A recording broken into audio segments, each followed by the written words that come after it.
As runners, we all challenge ourselves in ways we never thought possible, pushing the boundaries of what we're capable of to smash through targets and set ourselves new, bigger and better ones. This awesome hobby that we share gives us one thing in common, and it brings us together as a community.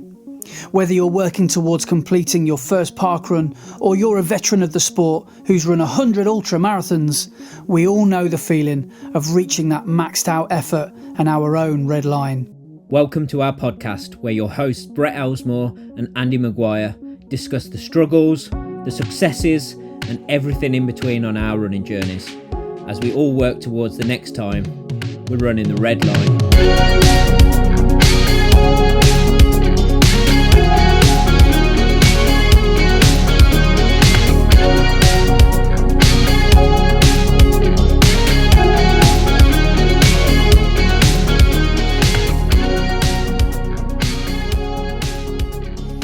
Hello and welcome to episode 65 of Running the Red Line. I am your host Brett, and I am joined as always by my co-host Andy. And apologies that we were not here last week, but Andy's going to tell us all about his awesome holiday he had last week and his newfound love of camping.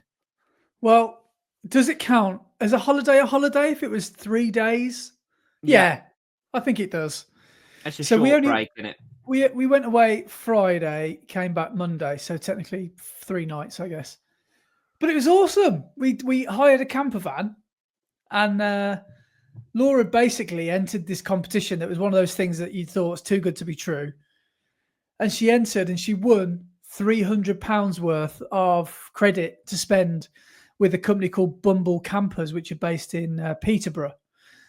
And yeah, so we were like, what should we do? So we were looking at what vans we could hire and when we could go. And luckily we managed to get away the week after my marathon, which was perfect, really.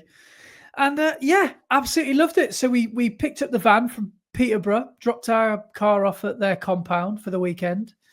And then we headed over to Norfolk and saw some amazing beaches, actually, over on the East Coast. And then we went down to Suffolk, and then inland to Thetford Forest on the last day. And that was where it was Laura's birthday. So amazing. Yeah. So that was really good. So we we liked it so much. We bought one.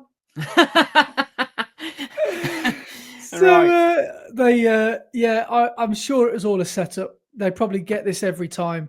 Well, I was going to say, have you bought it from the same company that you hired it from? Yeah, so they import these. So their these £300 giveaway was the best money they've ever spent. Basically, yeah, they that's a good bit of business from them, I think. Yeah.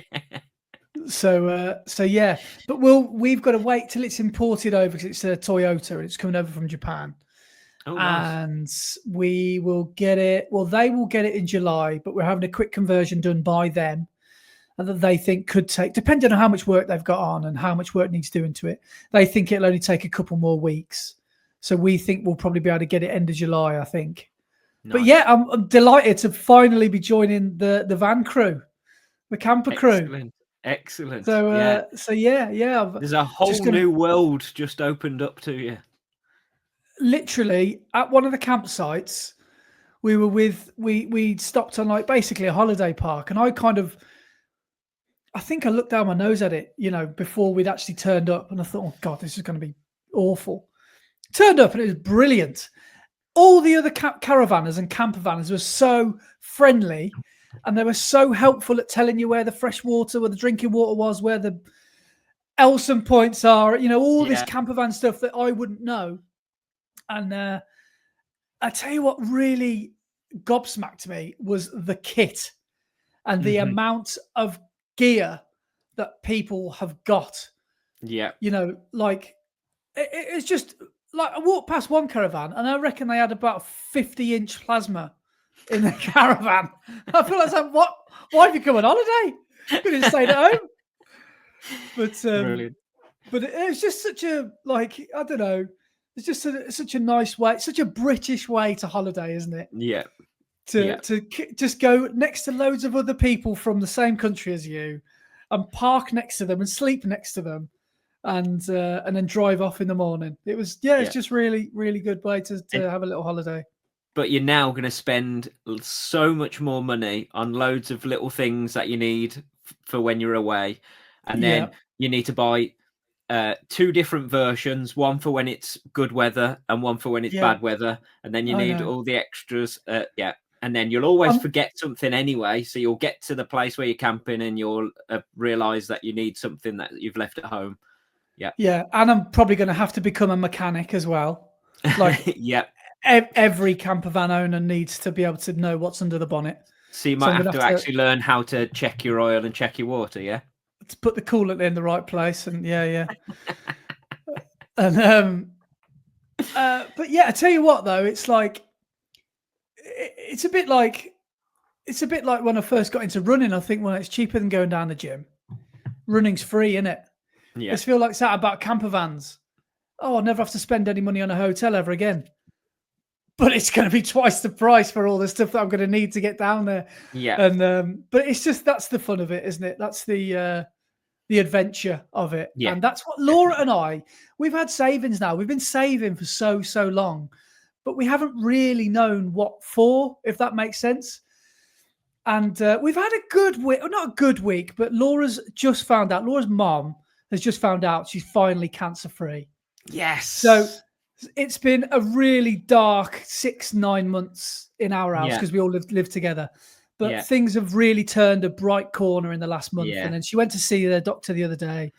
She got the good news. And me and Laura were just like, you know what? And that was on her birthday. And the next day, something else happened. I can't remember what other good news we had. But then we were like, this is a sign. We've got to take sometimes.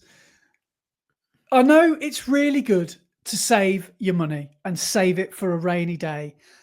But sometimes savings just stay saved, don't they? Yeah. And you can almost not miss out on adventures and experiences. Mm-hmm. But it's about time. I treated myself like I'm 39 now, and I just think it's somebody said, why didn't you do this 10 years ago? I was like, well, we didn't have any money back then. So this is exactly. Yeah. I mean, I think this lifestyle will really, really suit us. And it's obviously an expensive lifestyle, but it's one that we finally feel like we deserve. So, and we've saved for it. So, you know. Yeah. And if you find a free weekend at any point, you can just jump in it and go. You haven't got to make any plans. You can just get away and just go and spend some time somewhere. I've spent so much money on it. I'm going to be sleeping on it on the drive, I think. Because I'm going to get me money's worth. So yeah. But yeah, that's exciting. And amazing. That's that will be coming from July or August, I think. Amazing. So are you planning holidays in it already, or? Yeah, so I'm going to be 40 in September. So we're thinking of maybe a little Euro trip. Excellent. So so we're thinking of maybe a little getaway to maybe France and Spain and do a bit of traveling around and a bit of adventuring, and maybe even look at the odd foreign race while we're there. So hopefully I can accidentally on purpose find myself doing the Bilbao 10K or something like that. I was like, look, the Albufeira half marathon's on today, babe. Sorry, I didn't know that was at all going to be happening. What are the chances? So I might see if we can intertwine it with a bit of running as well. Nice. But yeah, something else I wanted to quickly talk about. So my good mood very quickly turned bad yesterday. I went for, I don't know when I turned into a 100-year-old man. I went for an earwax removal session. Wow. Did you have a microsuction one, or was it a syringing? Because they've stopped doing syringing like the old style, haven't they? So when they used to do syringing at the doctors, it was like a water pump that just jetted water into your ear and washed out. But they don't do that now because they might damage your eardrum. So it's like a little suction thing, isn't it? Yeah. Well, I tell you what, it was bizarre. So I reckon for the last 12 months, really, my hearing has been a joke. It's been really quite bad. You are. And I'm not falling for that dad joke.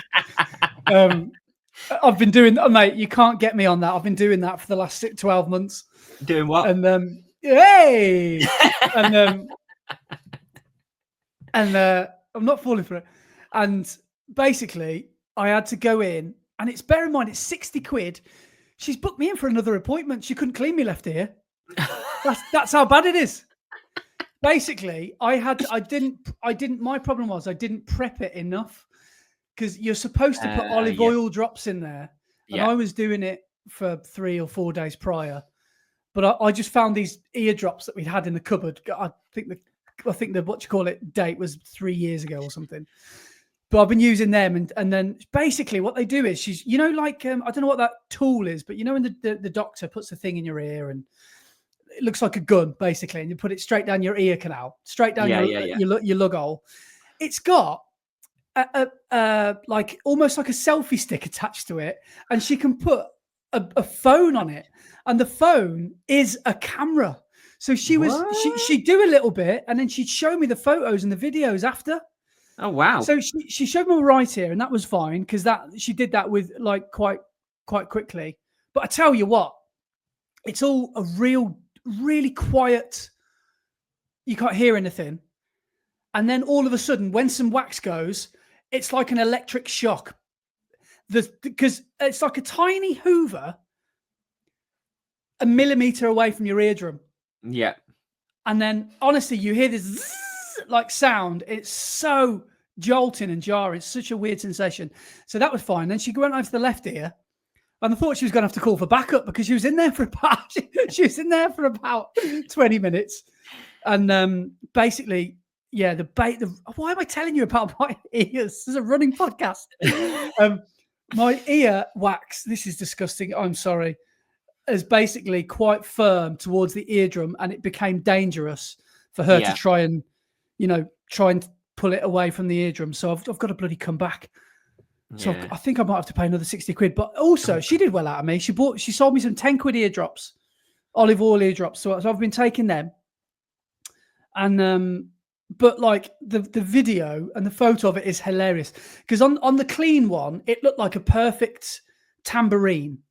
Yeah. With and the way she left it was, you could see a little bit around the outskirts, and she said that's what a normal ear should look like. The rest of it will work its way out naturally. She showed me my left ear. It just looked like beige.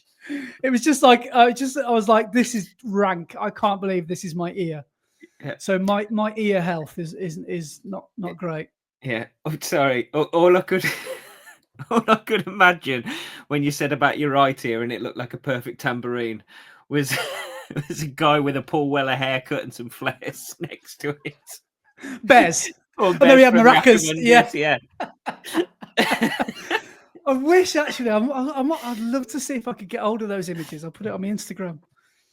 Brilliant. So, but honestly, it was a bizarre sensation. Yeah. And so she used the proper equipment. She didn't get the Henry Hoover out with the special equipment. It's like a special attachment. You know what I mean?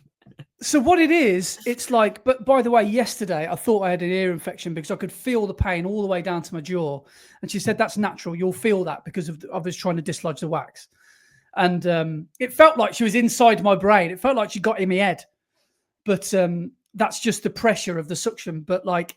The suction is so fine. It's crazy how it makes so much noise, but it's because obviously it's so close to your eardrum. Yeah. But it's such a weird sensation, because she puts in this like hollow, gun that's like ear canal shaped, and then in the middle, and she puts like a needle shaped razor in. Yeah. So it's like Alien's mouth. Basically, it opens and another mouth comes out. It's absolutely, and I was like, please, I cannot even think about what's going on here. So I was just looking at this fridge, and I was like, 2.9. It's 2.9 degrees. It's 3. It's 3.1 degrees. It's 2. It's 3. 2.9. 3. Honestly, it's like she's like, and she said it's really important that you don't move, because if you move, basically, I could. The alien's going to bite through your eardrum. Yeah. Yeah, basically. So it's like, oh, brilliant. Okay. So basically, it was a bit like as well. She was playing a game of Hungry Hippos. Yeah. So whatever floats your boat. I mean, whatever you're into. But she was actually a good nurse, but yeah, she couldn't get the job finished because my old lug holes were too full of, Yeah. wax. So It it that wasn't it great. is a nice feeling though when you get the blocked ear unblocked, because I've had the syringing done before where they used to do the water syringing, Yeah, and yeah, just the sensation of being able to hear after you've not yeah, been able to hear for ages is it's so yeah. good. So One the of the way best feelings ever. I'd surmise my hearing in my left ear is, when you're in the shower and you get some water in your ear Yeah, and it feels like you're underwater. It stays like that for about, when I wake up, because I sleep on that side a lot, I wake up on that side. I reckon I can't hear until I've had me breakfast. So I reckon about 10 minutes, yeah, 20 minutes later, I can't hear a thing. And then randomly it will just pop and I'll be like, oh, I can hear again. But it's yeah, not still, it's only like through a blooming, like listening through a wall, basically. So my yeah, left ear is in a bad way. So yeah, yeah, I'm going back in 2 weeks, yeah. hopefully to get No. sorted. Yeah, I have had trouble. Well, I have trouble with my ears quite often. Well, I say quite often, not that often that it's like all the time, but quite often because I've got small ear canals, so they block up quite easy. And then when I'm at like band practice and stuff, I've got molded earplugs to Yeah. protect my hearing.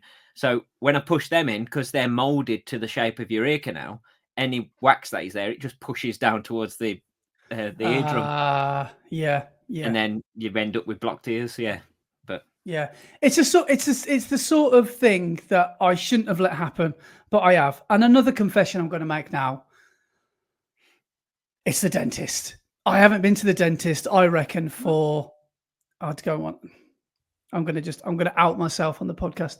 I don't think I've been to the dentist now for about 6 years. what? I think Wow. I've got I wouldn't say I've got a phobia of it. I've got a phobia of booking the dentist. My problem is I'm just such a, I don't know. I just can't book it. Yeah, When I'm there, I'm fine. yeah. But it's Have like, you? oh no. Are, are you on a dentist books? Have you got a dentist, or would you have to try and find one?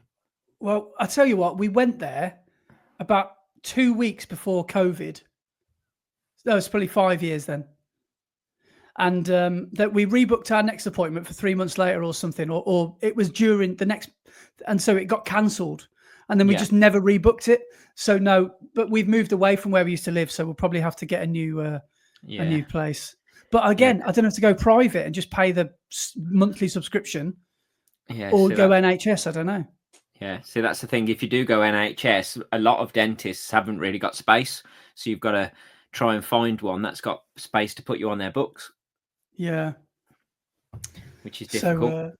I know. So Yeah, I do need to go. I mean, I do have an electric toothbrush, which I think is one of the greatest inventions for a, tu- people that a have tough dental fears. a toothbrush or a toothbrush.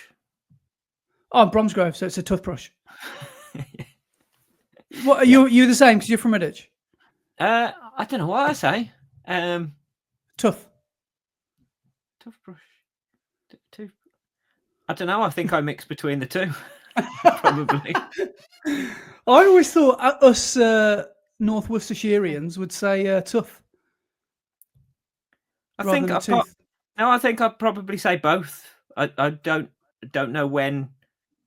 Yeah. Do you know when you overthink something? Because you've just asked me that question, and now I can't work out whether I would say toothbrush or toothbrush.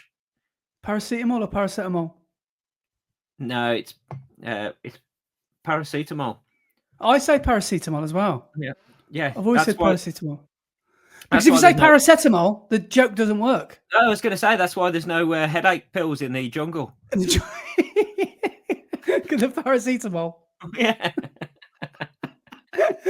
Brilliant. What a joke. It doesn't even grammatically work. But it's just brilliant. Because the paracetamol doesn't even, if you say it quick enough, it might vaguely work. Because the Yeah. paracetamol. So yeah. But yeah, I've always said paracetamol. Yeah. Yeah. Okay. Sorry. Yeah. That's thrown us off course. What we were talking about. Yeah, that's what I was going to say. Is when I was little, I wanted to be a dentist. I was fascinated by the dentist, and I really wanted to be a dentist. And then I quickly decided I didn't. The moment I had to have all 4 front top teeth pulled out and all bottom 4 front teeth pulled out because they weren't growing out. So my big teeth weren't pushing out my baby teeth, so I had to have them all pulled out. And after that one dentist's appointment, I decided I never wanted to go there again. I'd love to see a photo of that with you with no front and bottom teeth. Yeah, that must have been quite a procedure. Yeah, it was horrendous. I had several nurses holding me down whilst the doctor was removing all of the teeth. It's just the noise, isn't it? I remember when I was little going to, to some degree, last time I had a fill-in, you can feel the dentist kind of like, like you can feel them pulling that tooth out. And it's like, it's not a nice sensation, is it? But I don't know where I think it's obvious where my fear comes from. It's from past visits to the dentist, which aren't very pleasant. But it's just, for me, it's just the bloody injections that go into your gum. Yeah. I know they only last for a second, and I should stop being such a scaredy cat because a marathon is way worse pain than a bloody injection in your gum. Yeah. But the dead mouth doesn't last for a second. That lasts for ages when you're dribbling on yourself and you don't even know. Slapping yourself around the face. Yeah. You're like, look how hard I can hit yourself. I can hit myself and can't feel it. Actually accidentally bite the inside of your mouth and take half your cheek off. Yeah. And you're like, I'm bleeding. Oh, I can't even feel it. Look, everyone, I'm bleeding. Yeah. You're like, half your cheek is hanging down by your shoulder. Anyway, we are 21 minutes into a running podcast, and we talked about campers. You're cleaning your ears and going to the dentist. Running podcast. This is a serious running podcast. Come on. Yeah. But why are our podcasts over 2 hours long every week? I don't know the answer to that. No. But shall we go on to a bit of like is there any races that have happened recently that we need to recap or give any shout outs for, other than a 10K that happened down south recently? Yes. Yeah. Should we go with that? Yes. Go for it. I haven't got his thing in front of me, so I don't know what time he ran. Have you not done the research? Shall I get on and do the research now? No. I can tell you about more earwax stories if you like. Or more past traumas of the dentist. So we would like to congratulate a regular listener of ours, South Wales finest, Mr. Tommy D. Not only has he dominated South Wales and now Boston, he's now dominated South London, because he is now the champion, the reigning champion of the Wimbledon 10K. So he went down, I don't know when it was, about a week ago, I think. And he, just ran the Wimbledon 10K. I don't think he ran it as if to think, I'm going to win this. I just think he ended up winning it. I don't know. So congratulations, Tommy. That's amazing.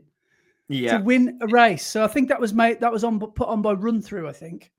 Yes, I think it was. And he ran a PB to win the race of 37:11. Decent. That's amazing. So, amazing work, Tommy D. Brilliant. So he said it was a bit of a lonely race because he went out and it was basically, for most of the race, him and the lead bike. So he was just running behind the lead bike on his own for most of the race. Yeah, being paced by the lead bike. Yeah, nice.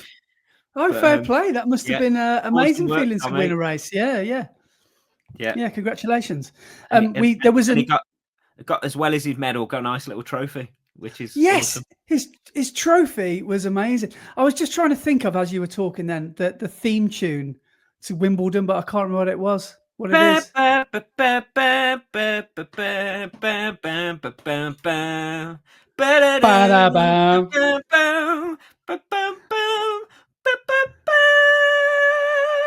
Yes. What a tune. There is some brilliant BBC tunes. Like Grandstand was always a favourite of mine. Yes. The skiing. Yes. I can't remember it other than do. I thought the only bit I remember the do-do-do's bit. That's Yeah, amazing. The skiing is brilliant, yeah. and And obviously then matches there. when the F1 used to use the chain. Oh, yeah, that was just the perfect song for Formula One. That was, yeah. Yeah, that was brilliant. But yeah, well done, Tommy D. That was awesome. Was there any other races recently? The Suckley Quarter Marathon, which is a Yes. local one to us, Yes. especially me, because it's on my training routes actually. Some of the route, and I was gutted that I couldn't do it because it was on the same weekend as the holiday that I've just been on. But we know a couple of people that did it, and not only did it, podiumed. I know. And not only podiumed, won it. So congratulations to Henry Pugh, who won the Suckley Quarter Marathon. Again, haven't done my research. I can't tell you what time, but he won it for the third time in a row. Yeah. So he's won it. The race is 3 years old, and he's won it 3 years in a row. And I think he got a new course record, didn't he? Ah, did he? Yeah, I think so. Well, I think. Let me check. I wonder if it's been so dry this spring. New course record of 39:15. Wow. So what is a quarter marathon? It's like 10.8k, isn't it? It's about 6.5 miles, isn't it? Something like that. Yeah, about 6.5 miles. Yeah. Yeah. So it's just a little bit longer than a 10k. So that's not bad at all, considering one of the hills is, you've heard me moan about it a lot, called Blackhouse Lane, which is a mile long hill that's really quite severe, and it's 50-50 road and trail. So he's done really, really well. Yeah. And his other half, Aveen, who's also a Malvern Joggers runner, she came, I believe, second. She did in the women's race. Yes. So amazingly well done to you both. And second place in the men's. Yeah, coming second for the men was Kieran Deegan as well, who's the Worcester Kipchoge. So congratulations to you, Kieran. So amazing work. Yeah, amazing work, everybody. So coming up this week, well, actually, I say coming up this weekend, I should right now be running a 5K at this moment in time. Oh, is it today? Yeah. So Mid Cheshire 5K was tonight. So it's an evening race on a Friday, and I should be up there running right now. But unfortunately, I'm sat here, but it's just as good. Yeah. But there we go. So yeah, Mid Cheshire 5K is happening right now. Also, this weekend is the Hilly 100, which starts and finishes in Stratford, but goes on a big, huge 100-mile loop, and it's a 10-man relay. So clubs enter 10 people into the relay, and they all run around 10 miles each. But it's a proper hilly course. Each route has got some proper brutal hills in it, and it goes all through the Cotswolds. Yeah. So yeah, goes round some really nice scenic areas, and then finishes back in Stratford. So that's on Sunday. So best of luck to everybody who is running that. I was down to run for B&R in that, and I was going to run, I think, leg 7 this year, because I did leg 10 last year, but unfortunately I've had to pull out of that. So best of luck to B&R. And is that a club race only, that? I think so, yes. I think you have to be affiliated with a club to be able to enter it. Right. But yeah. And then the other race that is happening this weekend is one of the big marathons of the UK, and that is Edinburgh Marathon. Yes. And up in Edinburgh this weekend, several of my B&R teammates will be running it. So there is Wayne Watkins, who will be running, hoping to run a very good time. He's looking for a 2:45. So fingers crossed, get out there and smash it, Wayne. And then also running are new B&R members, Adam Neal and Dan Neal. who will Of be course, going up there yes. and running Edinburgh. So I am looking forward to seeing how they do. They have both been running really well recently. And I think, although they were aiming for around, I think they were aiming for a 3:15 was their target. I think they'll smash that out the water and they will be quicker than that, I reckon. So yeah, best of luck, Ad and Dan. Have the race of your life. And then the other person we know who is running it, who has been running some amazing training sessions, so I'm sure he's going to run an amazing time, is Harry Purewell. Yes, he's going to do well. He's going to do really well. So hopefully, yeah, all of this training comes to fruition on Sunday and he goes and smashes it out of the park. So best of luck, Harry. Do you know how many marathons he's done? What a PB for him is? Or Harry, I think, I'm not sure, but I think this might be his second. Yeah, I know he's not done that many. Yeah. He did Manchester 2023 when I did it. But I don't think he's done one since. Right. But he's been smashing out some amazing half marathon times. Well, he came fifth at Coventry, I think. Yeah. And he ran, what was it, 1:15 at Warwick? Yeah. So he's on for a good time. So yeah, he could do really well, couldn't he? So fingers crossed the weather is good for you guys. Yeah, and best of luck to all of you, and enjoy that 1.5 mile walk after the finish line back to the buses. Yeah, apparently that's not the nicest. Oh God, no. Is it the 25th of May? I've just looked at the weather for them. Yeah, 40-mile-an-hour winds. Oh. Westerly winds. So I think the race is it's an out and back basically, isn't it? So they're going to have a down the coast as well. A tailwind maybe on the way out, but on the way back it could be a brutal headwind. So it looks like the brilliant. Just as you're all finishing, it goes back down to sensible wind speeds. So as soon as you get to 12 o'clock, it goes back down to 25 mile an hour, 20 mile an hour. So that will be interesting for those of you running Edinburgh. There's someone I know who's running it called Jamie Smith, who's called What Jamie Runs on Instagram, and we've been chatting a lot, and he's been aiming for similar sort of times as what I've been aiming for. I think he's in the end going for a 3:40-ish. So I think he wants 3:30. But as we all know, marathons are a funny old distance. So yeah, good luck, Jamie. I hope you do well. And best of luck, man. Hopefully that nice long downhill at the start can help you pick up a bit of pace and it doesn't destroy your quads too much. Yeah, because they say Edinburgh is supposed to be the UK's fastest marathon. So, yeah, fingers crossed to everybody and best of luck. Really? I wonder if it's because of that sizable downhill. It's downhill for the first 2 miles and then completely flat for the rest of it. Yeah. So, yeah, well, best of luck, and we'd love to hear how you guys get on. Yeah, so if you are out there and you are running Edinburgh, let us know how you get on this weekend. There's a marathon. In fact, just quickly, I wanted to just mention one thing as well before we move on. There's a marathon that's taken my interest, which I think is this weekend, which I think just keeps coming on Instagram because it knows that I just want to book a marathon. And it's the Stockholm Marathon. Yes. And that, I think, is this weekend. So Stockholm is in Sweden. And that brings me on nicely to a quick question who we had from Chris Dorr. He asked me just to mention it on the podcast to see what your thoughts are and maybe anybody else who's listening. He wants to book his first marathon. He thinks for 2026 he wants to book his first one.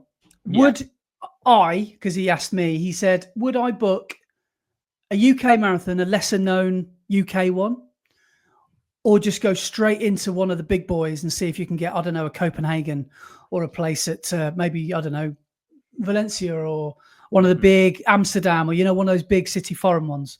Yeah. So, yeah, I mean, what would your thoughts be? Would you look to book your first one locally? I think for my first one, I'd want to go for a big one with big crowd support because I know how difficult it's going to be doing your first marathon. So having that crowd support to drag you along and get you to that finish, I can't imagine anything worse than going and running my first marathon and running most of it through the countryside with no support at all. So don't do Newport, Chris. Yeah, that's what I was thinking. Like doing Newport and running those 2 loops with no support, just the other runners with you, must be horrendous if that's your first ever race. So Chester and York are very similar to that. I'd look at the UK ones. I said to him, if you're going to look at the UK, look at Manchester or Brighton. And I've always got a soft spot for Brighton because it was my first one. Yeah. And Brighton has got a nice profile because it's sort of a little bit hilly at the start, and then the second half is pan flat. So you feel like you get to halfway and you think, okay, I've got the hills out the way now. All I've got to do is coast and get this finished. Obviously, Manchester, everybody knows it's largely flat with that one bump in the middle. Yeah. But obviously, there's really good crowd support in Manchester, but he's a Liverpool fan, so he's probably not going to want to do that. I'd say Manchester or Brighton are the UK, apart from London, obviously, the best 2 that you could look at. But I did have quite a interesting comment on my video recently that I just want to quickly read out, and it was about overwhelming crowd support. About how it can be. It was from Nick. It was from Nick Points, who I think writes into the podcast occasionally, and he said about Leeds, and he said there's something extraordinary about a big crowd cheering for you, isn't there? You can see why rock stars and other people who perform to big crowds for a living go off the rails, because it's such an intoxicating experience. But he's right, because there are times in a marathon where you just want to go, can everyone just shut up and tell me to come on? Yes. I just want to walk. I don't want to hear another person telling me to come on. I must admit, when it's going well, the crowd support is incredible. When it's going badly, and people, especially when you got your name on your bib or on your your t-shirt, people are shouting your name, and you just want to tell them where to go. So actually, yes, there's positives and negatives of having such big crowds supporting, because if it isn't going well and you're in the pain cave, there are moments where you just want to be on your own. But if you're going there to perform, then you probably will want to choose a marathon course that fits, what you're good at. So Manchester would probably be ideal for that. Yeah. If you want to go and just complete, but you really buzz off the crowds, then really something like Copenhagen would be amazing. From what I've read and what I've heard, there's just 24/7 crowd support. Amsterdam was okay. There were big sections of Amsterdam that were thin for support, because as I remember, the middle third is the river section, and that's quite quiet, but the city bits are amazing. So in Barcelona was supposed to be amazing. Barcelona was good. So there's another one as well, which is pinching a lot of Valencia runners, which is Malaga. So that could be one to look for. And Seville as well. Seville, that could be one to think about as well. And some of the Italian ones. I've heard good things about the Pisa Marathon.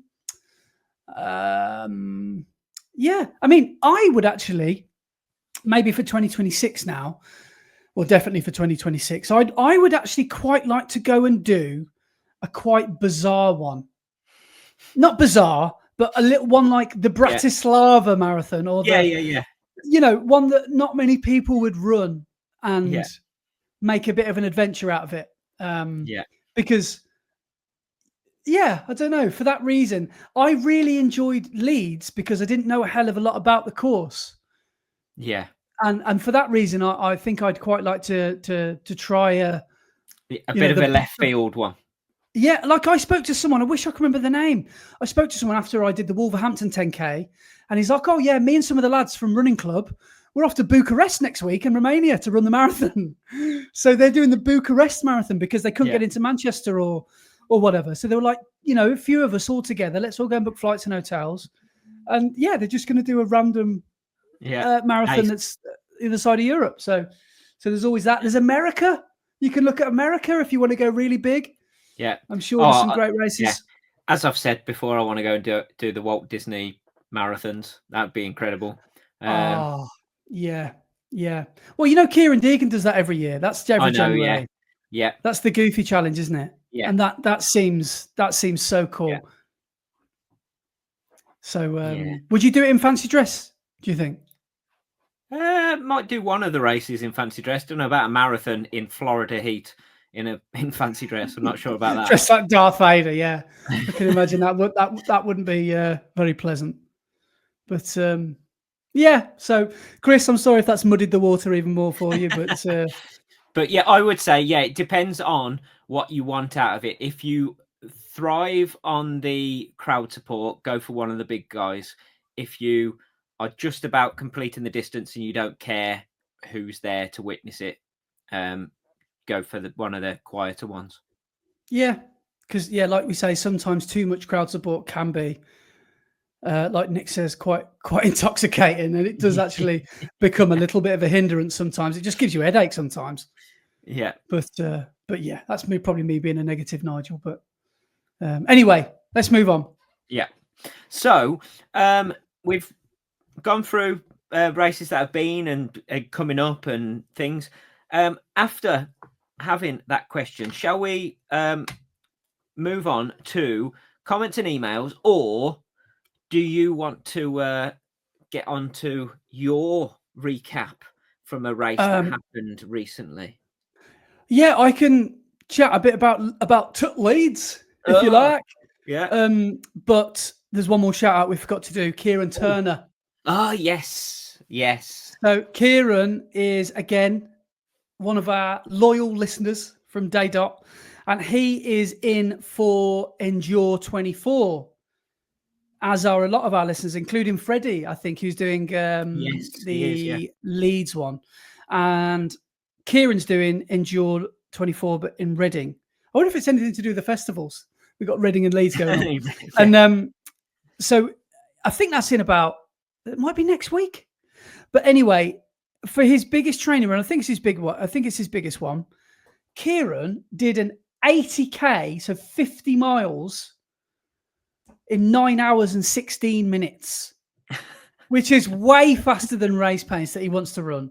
Yeah. But what an achievement. He did it in under 7 minutes a kilometer, 6:53 a kilometer, which is, I guess, it's about 11-minute miling, something like that, 11 to 12 minutes. It's pretty quick over 50 miles, isn't it? Yeah. And what's even more crazy, he did loops. I think he did 3.5K loops. What? So getting in the mood for Endure 24. Yeah. Well, yeah. So that's perfect training, isn't it? But yeah, that must have been mentally draining. So very, very well done to you, Kieran. And he, on his taper, he's like, I've got on my taper is he's got a 30K long run. I think that's what he's got for his taper. So that's just what these blooming massive marathon, massive what you call them do to you. Yeah. They you have to book some you have to get some huge distances in your training. So yeah, 30K for your taper. So or it might even be 50K, I don't know. But yeah, amazingly well done. And he said the pain started at 40K, much quicker than I need to be, but he wants to do 100 miles. Wow. Okay. That's what he wants to do in 24 hours. So yeah, there's gonna be some good going, that, isn't it? Through the night on not much sleep. Yeah. So he's going to do. I know he's going to do really well because he's done 100 miler before, but this time he wants to do 100. And I did say to him, I said, "Would you rather 100 miles in 23 hours or 105 miles in 24?" And he just said, 124, please.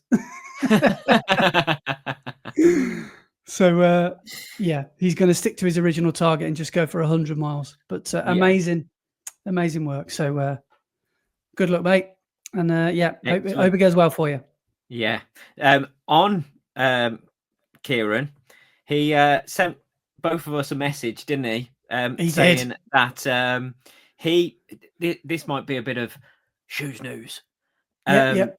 He said that he might be tempted to go for and finally get a pair of the Evo SLs because of the new colorway of the Adidas shoes that have recently come out. Now, I haven't got the Evo SL, but I've got a picture of the Adios Pro 4 in this colourway, and I've got to say, they are pretty good, aren't they? Yeah, they're kind of like building site high vis stripes. Yeah. With an aqua Yeah. turquoise upper and midsole, and they look so summery. They look so cool, don't they? Yeah. The Adios 9 in that colourway look great. Hang on, let me find those. They're here somewhere. There they are. Look at them. Oh yeah, yeah, they look really dangerous. Because on those, the stripes on the midsole are the same colour as they are on the shoe as well. Whereas on the Pro 4, they're slightly different. But they look really nice. They look great in that colourway, don't they? Yeah, they look dangerous. They look really, really nice. Yeah. Oh, I wish I could remember who it was, but someone said they just didn't get on with the Evo SLs. I think they found them a bit too long in the toe box, which is understandable because they are slightly roomy up top. But I feel slightly guilty for anyone who had a go with them but didn't like them. But obviously, what works for them, what works for me, or what works for other people won't work. But it was it's Dave Bennett, and he says he ended up selling mine in the end. He wanted to love them, but sadly, my knees didn't. Oh. So I don't know. He just didn't get on with them. So not everybody will get on with every shoe, will they? No, I suppose not. And I suppose not having the rods in them to give them that stiffness. They are quite soft and bouncy, aren't they? And then they've got that aggressive rocker as well. Well, it's not aggressive. It's more of a smooth rocker, isn't it? But it's a definite rocker through the shoe to get you up onto your toes, to get you going, moving forward. So that combination of soft but also propulsion possibly isn't for everybody, is it? Yeah. So he said he's put his up for sale.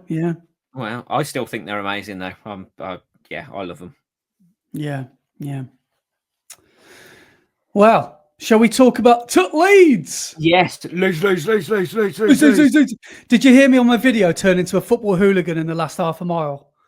I was running down the final straight going, we all love Leeds, we all love Leeds, we all love Leeds, Leeds. And I was like, I don't know what had happened to me. I turned into Danny Dyer. Football factory running down the last 800 to go. But honestly, it was such great crack. It really, really was. Amazing. And the crowds were great. But shall I start at the start? Yes, start at the very beginning. Very good place to start.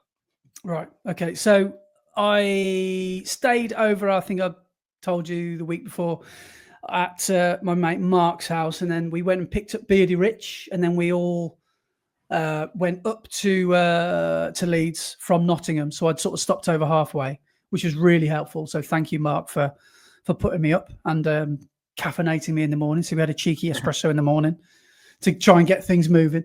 Yeah. And we got to Leeds, no problem at all. No worries about traffic, no stress at all. We set off about, 5:45, 6 o'clock. And we parked up by about 7:30, something like that, probably earlier than that. And we parked slightly out of town. We parked at I think it was a Morrison's. Mark had got a prepaid Just Park space or something. And so we walked over to the event village and it was already toasty by then. Yeah. And what was even funnier was we walked up some big hills to get to Headingley Stadium. And it was at that moment, me and Rich were like, this is going to be horrific. Because you can look at a course profile and you can think that probably won't be that bad. Yeah. But when you're at 100 something heart rate and you haven't even, you're an hour and a half before the marathon because you're in zone 1, you're in zone 2, walking up a hill to get to the, it's going to be a tough day at the office. But we got into the cricket stadium. The rugby and the cricket stadium are kind of attached, so I don't know which one we actually went into. I found that it's strange on your video because you were like, there's the football stadium, and then you walked through and went, oh, there's the cricket stadium. And it was well, hang on, you didn't leave the stadium. How'd you get to that other one? But so the concourses, the terraces are kind of joined on through the middle, if you know what I mean. But the finish and the finish line was outside the Headingley Rugby Stadium, and we went to the toilet so easily because, as you can imagine, the sports stadiums are quite well equipped, especially for Yes. males. You know, there's quite a lot of toilets, and there was no problem there, no queue, nothing.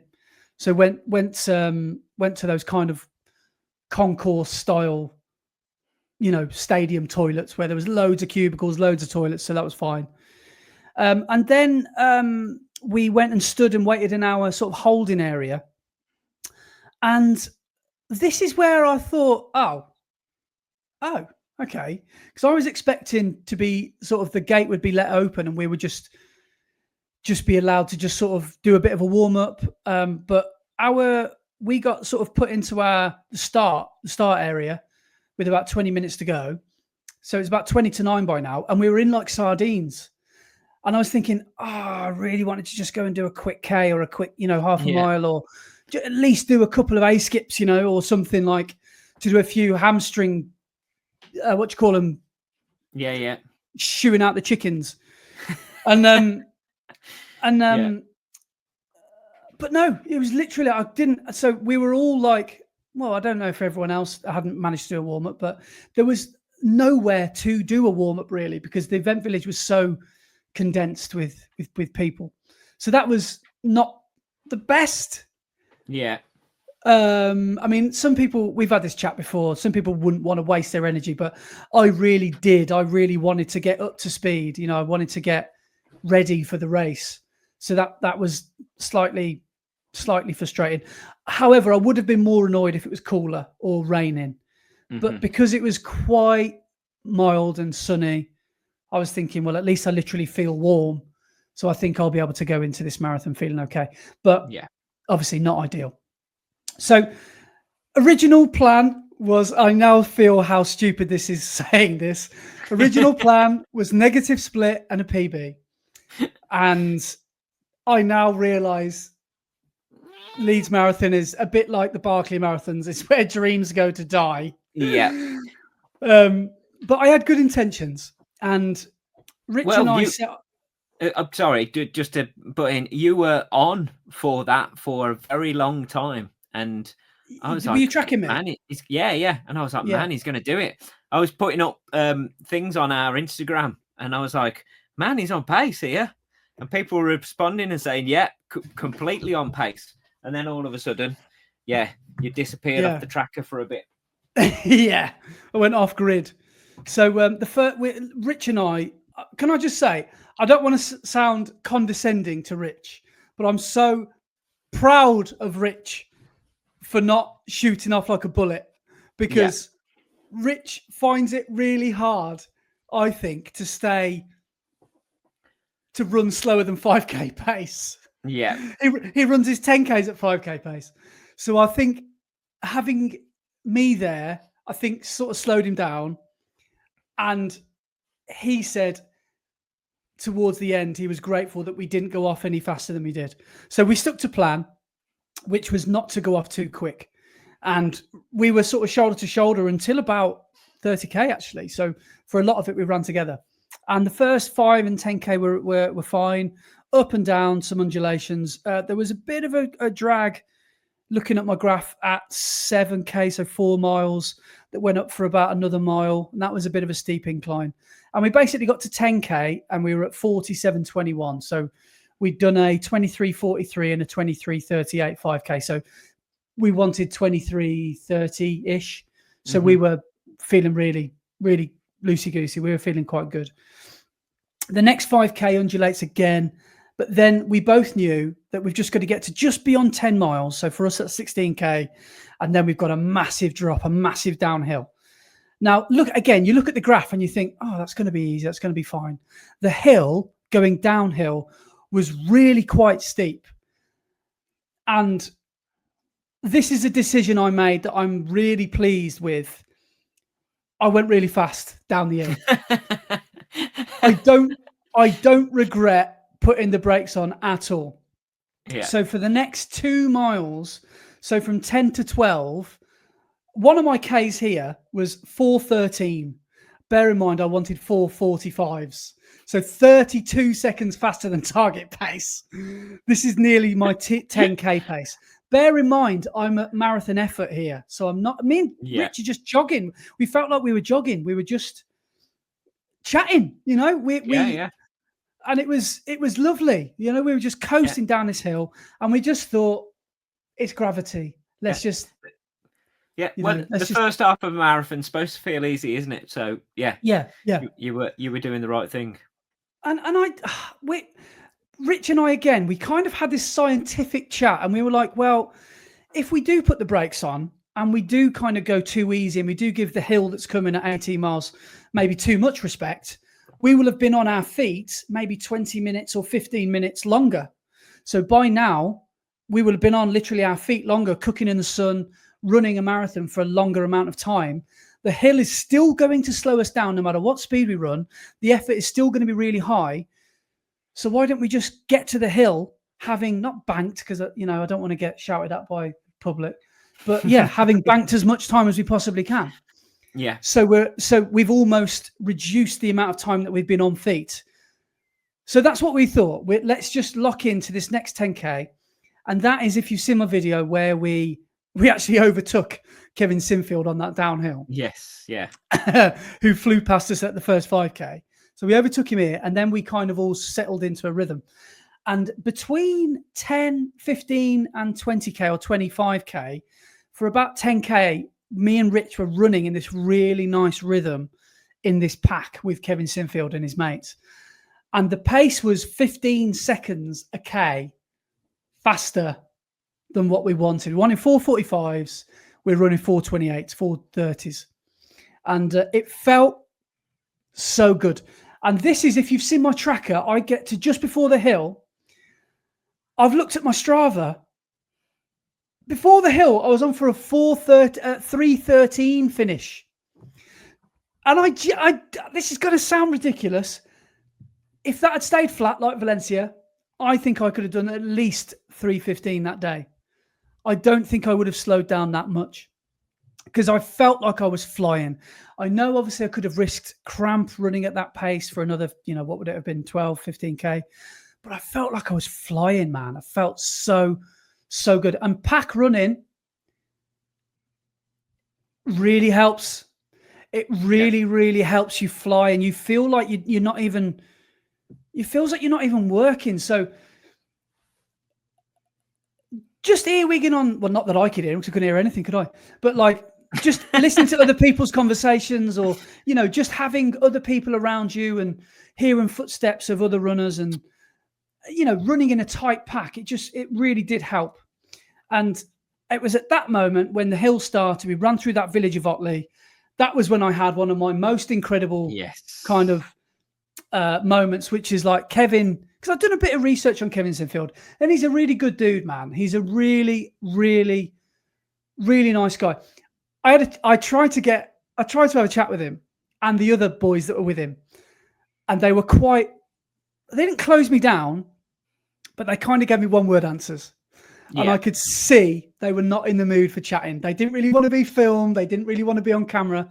They were in the mood to work hard. And they were humble, professional sportsmen. You know, they were athletes. Yeah. And they're not influencers. And I thought, okay, right, I'm not going to go again. So I said a couple of things to them, you know. But they were friendly and polite, but they weren't conversationalists. Yeah. And then the three of them, a guy called Dave Spencer, JJB, Jamie Jones Buchanan, who's a Leeds player, or an ex-Leeds player, and Kevin Sinfield, sort of broke away from the pack as we ran through this village of Otley. And I've kind of coined it as the Tower Bridge of the Leeds Marathon, because it really is. It's a great village or a town to run through. The streets are lined both sides, and it's just amazing. The noise was amazing. And as we were running into the village, people were like literally screaming Kevin's name. And all the hairs on my arms and the back of my neck stood up, because it was like, you can just see what this guy in front of me means to everybody else. Yeah. Like, this guy has run so many ultra marathons, and everything he does, by the way, has got a 7 in it somewhere, like because of Rob Burrows' number as a player. He finished. I didn't realise this. I'm pretty sure I'm in this. I think he even finished in 3:17, bang on to at the race. So no wonder they were pacing it the way they were. He's run 77 kilometer ultra marathons. He's run 7 ultra marathons in 7 days. Everything always has a 7 in it somewhere. Yeah. And anyway, we run through Otley. I have this incredible experience.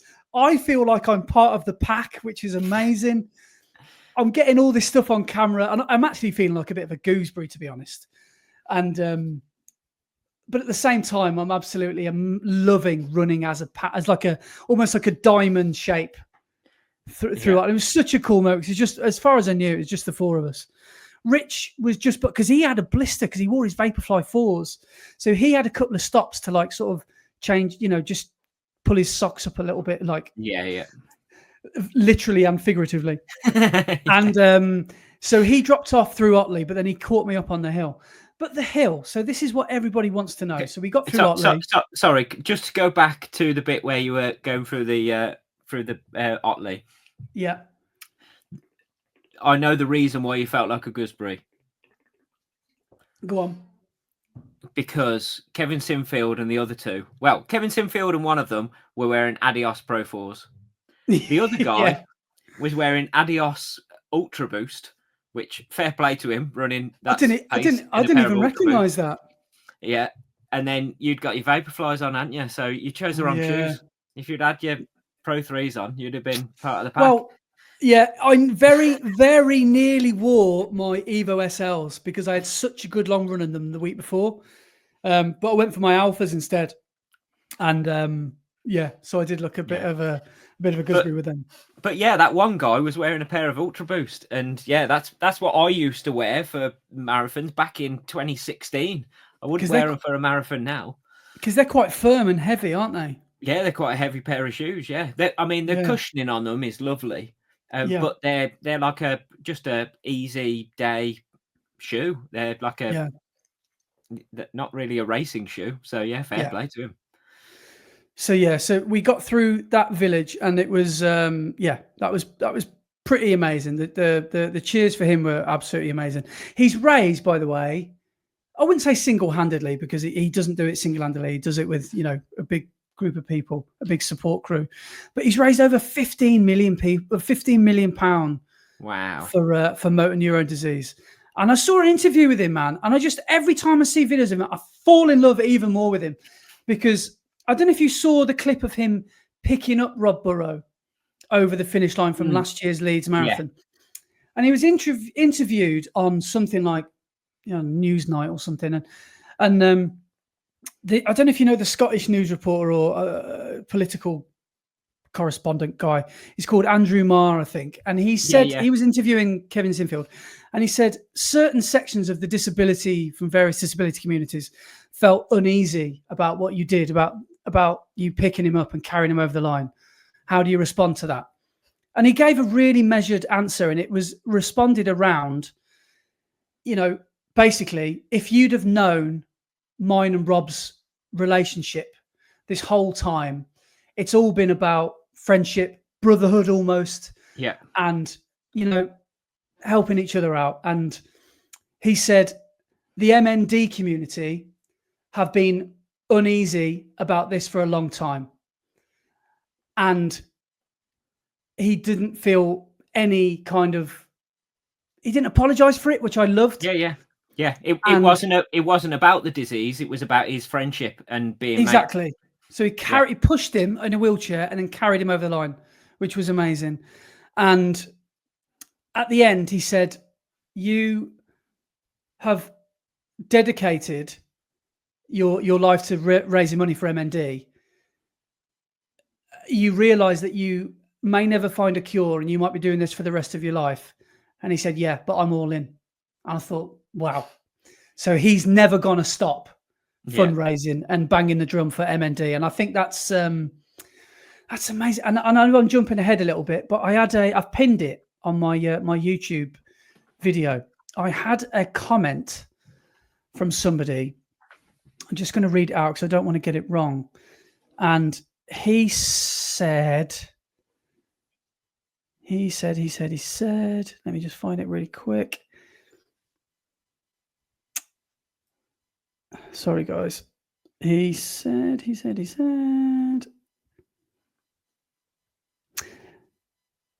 Right. He says, this is from West Warriors MND. Thanks for running it, Andy. I'm a runner who ran London in 2024, and 1 year later, I was diagnosed with motor neurone disease. I'm only just able to run 10K now and mainly parkrun. Enjoy every single run, as you never know when it's going to be taken from you. So I thought that was a really kind of a poignant kind of message to get. And he said that he's going to run as much as he can until it comes to him supporting his family who are running. And so I just thought that was a real kind of sobering kind of message, really. Imagine this horrible disease taking over your life. So anyway, I don't want to like lower the tone or make everyone feel awful, but it is a serious disease. But getting up this hill. So this is where, for most of us, the suffering for the marathon really starts to begin. So you're going uphill because you just come out of Otley and that's been slowly uphill. But then you see this really long, slow drag.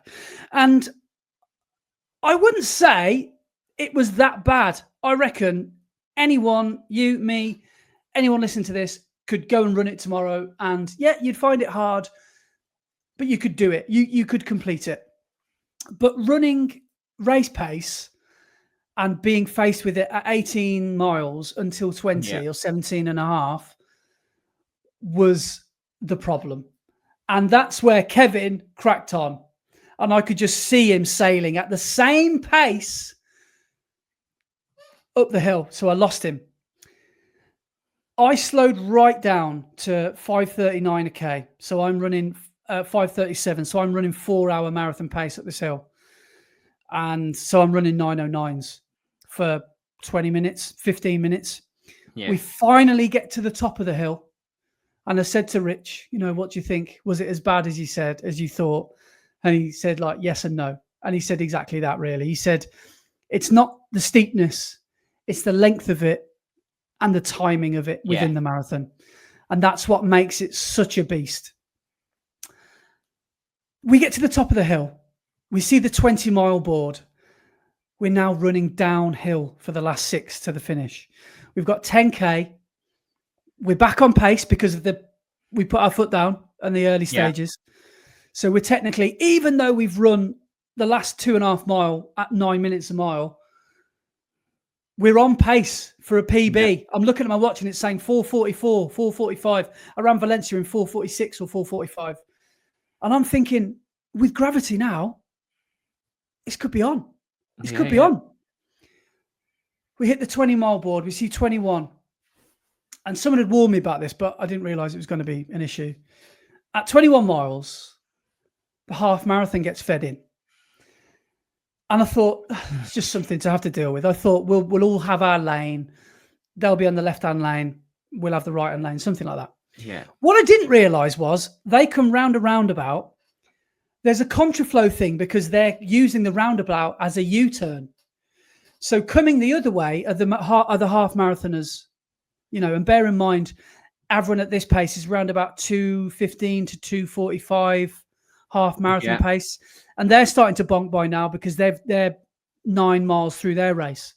Yeah. And I want to make this clear, by the way. I'm not having a go at any of those runners who were there. Everyone's running their own race. Everyone's fully entitled to be there. I'm not having a go at them. But having to run through the runners who are running almost half your pace. Yeah. Put the final nail in my Leeds Marathon coffin. It's bad enough on a half marathon when you hit the 10K runners. Yeah.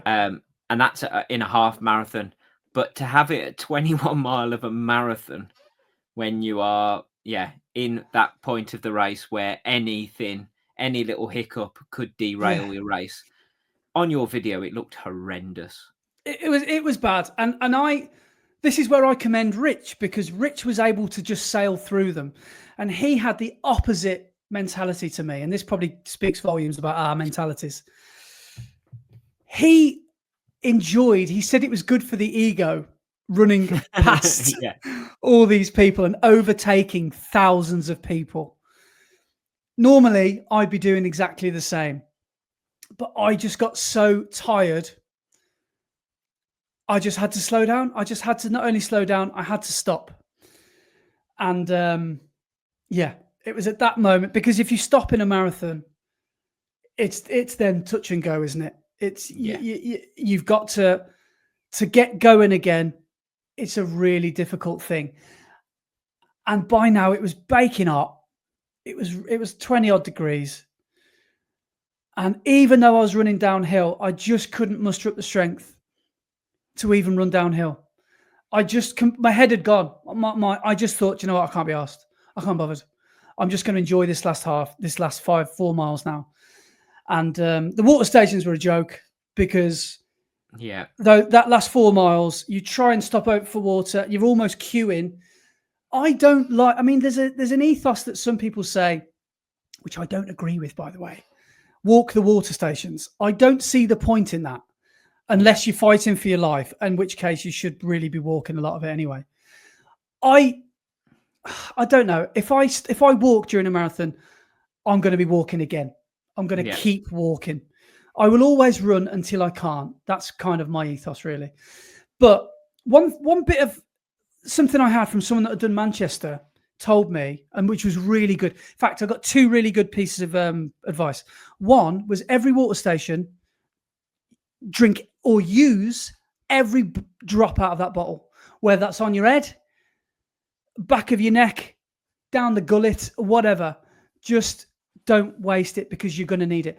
And the other piece of advice I got was, keep your quads cool, and if you can, your hamstrings and your legs. That turned out to be brilliant advice. Now, that was from a guy called Max, who's commented on my YouTube channel, and he said he'd heard it from Paula Radcliffe's YouTube channel podcast. And that, especially in the latter parts of the marathon, cooling down my quads felt so nice. And I was wearing half tights anyway, so it felt, there was no chafe, nothing to worry about.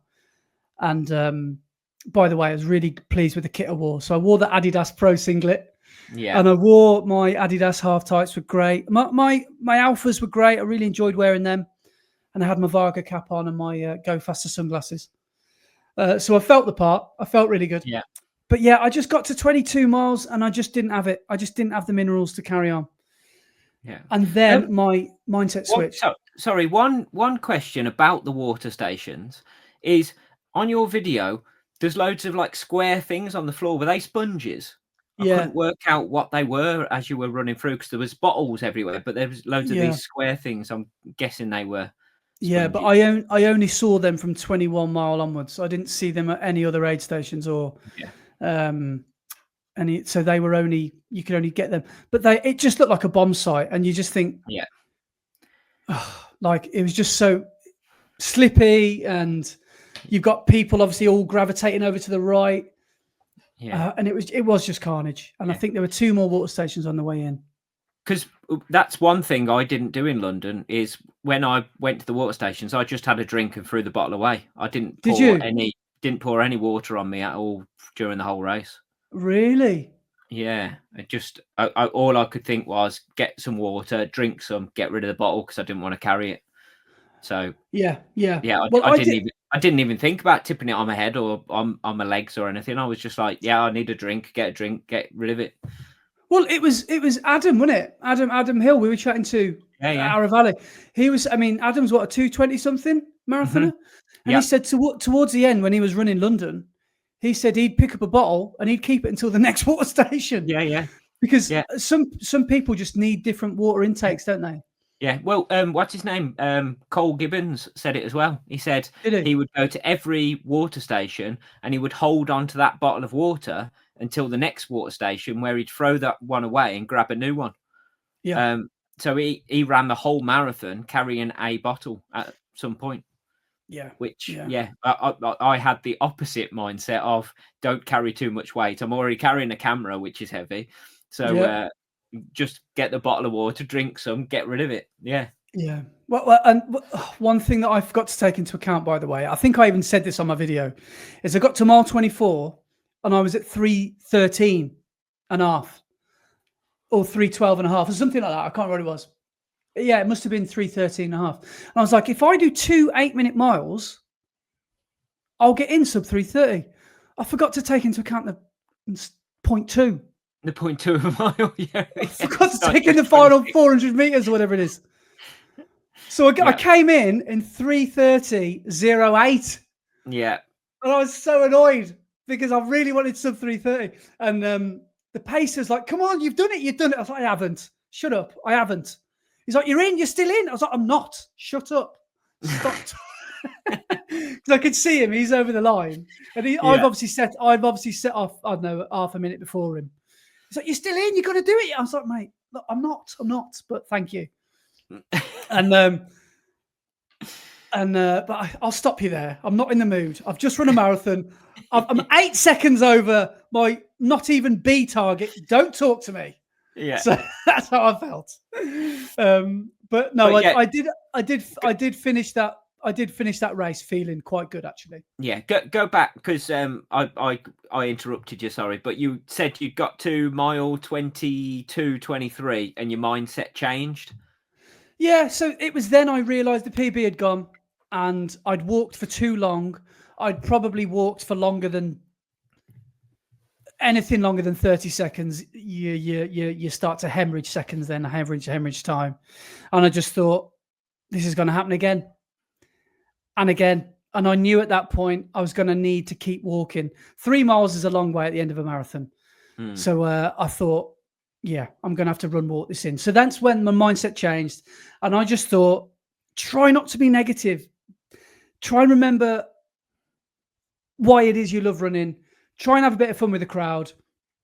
And try and complete this marathon. Don't not complete it. Like, you can still do it. And not only that, you'll probably get your second. I was thinking, right, I want to beat Newport now. I should be able to do that. And yeah, so that was my thinking. I was thinking, right, if I can just jog this in, I'll get my second fastest marathon, which is pretty good. Pretty good feeling, really. Pretty big achievement. And yeah, so when I got towards the end, the crowds really started to pick up. Someone actually wrote the actual final numbers. There were something like 4,500 marathoners, which is quite a lot, I thought, and 7,000 half marathoners. So the half marathon is obviously way more popular. Someone told me that the half marathon in Leeds was the OG race, and they'd only just increased it to a marathon 3 years ago, because of the Rob Burrow, charity work.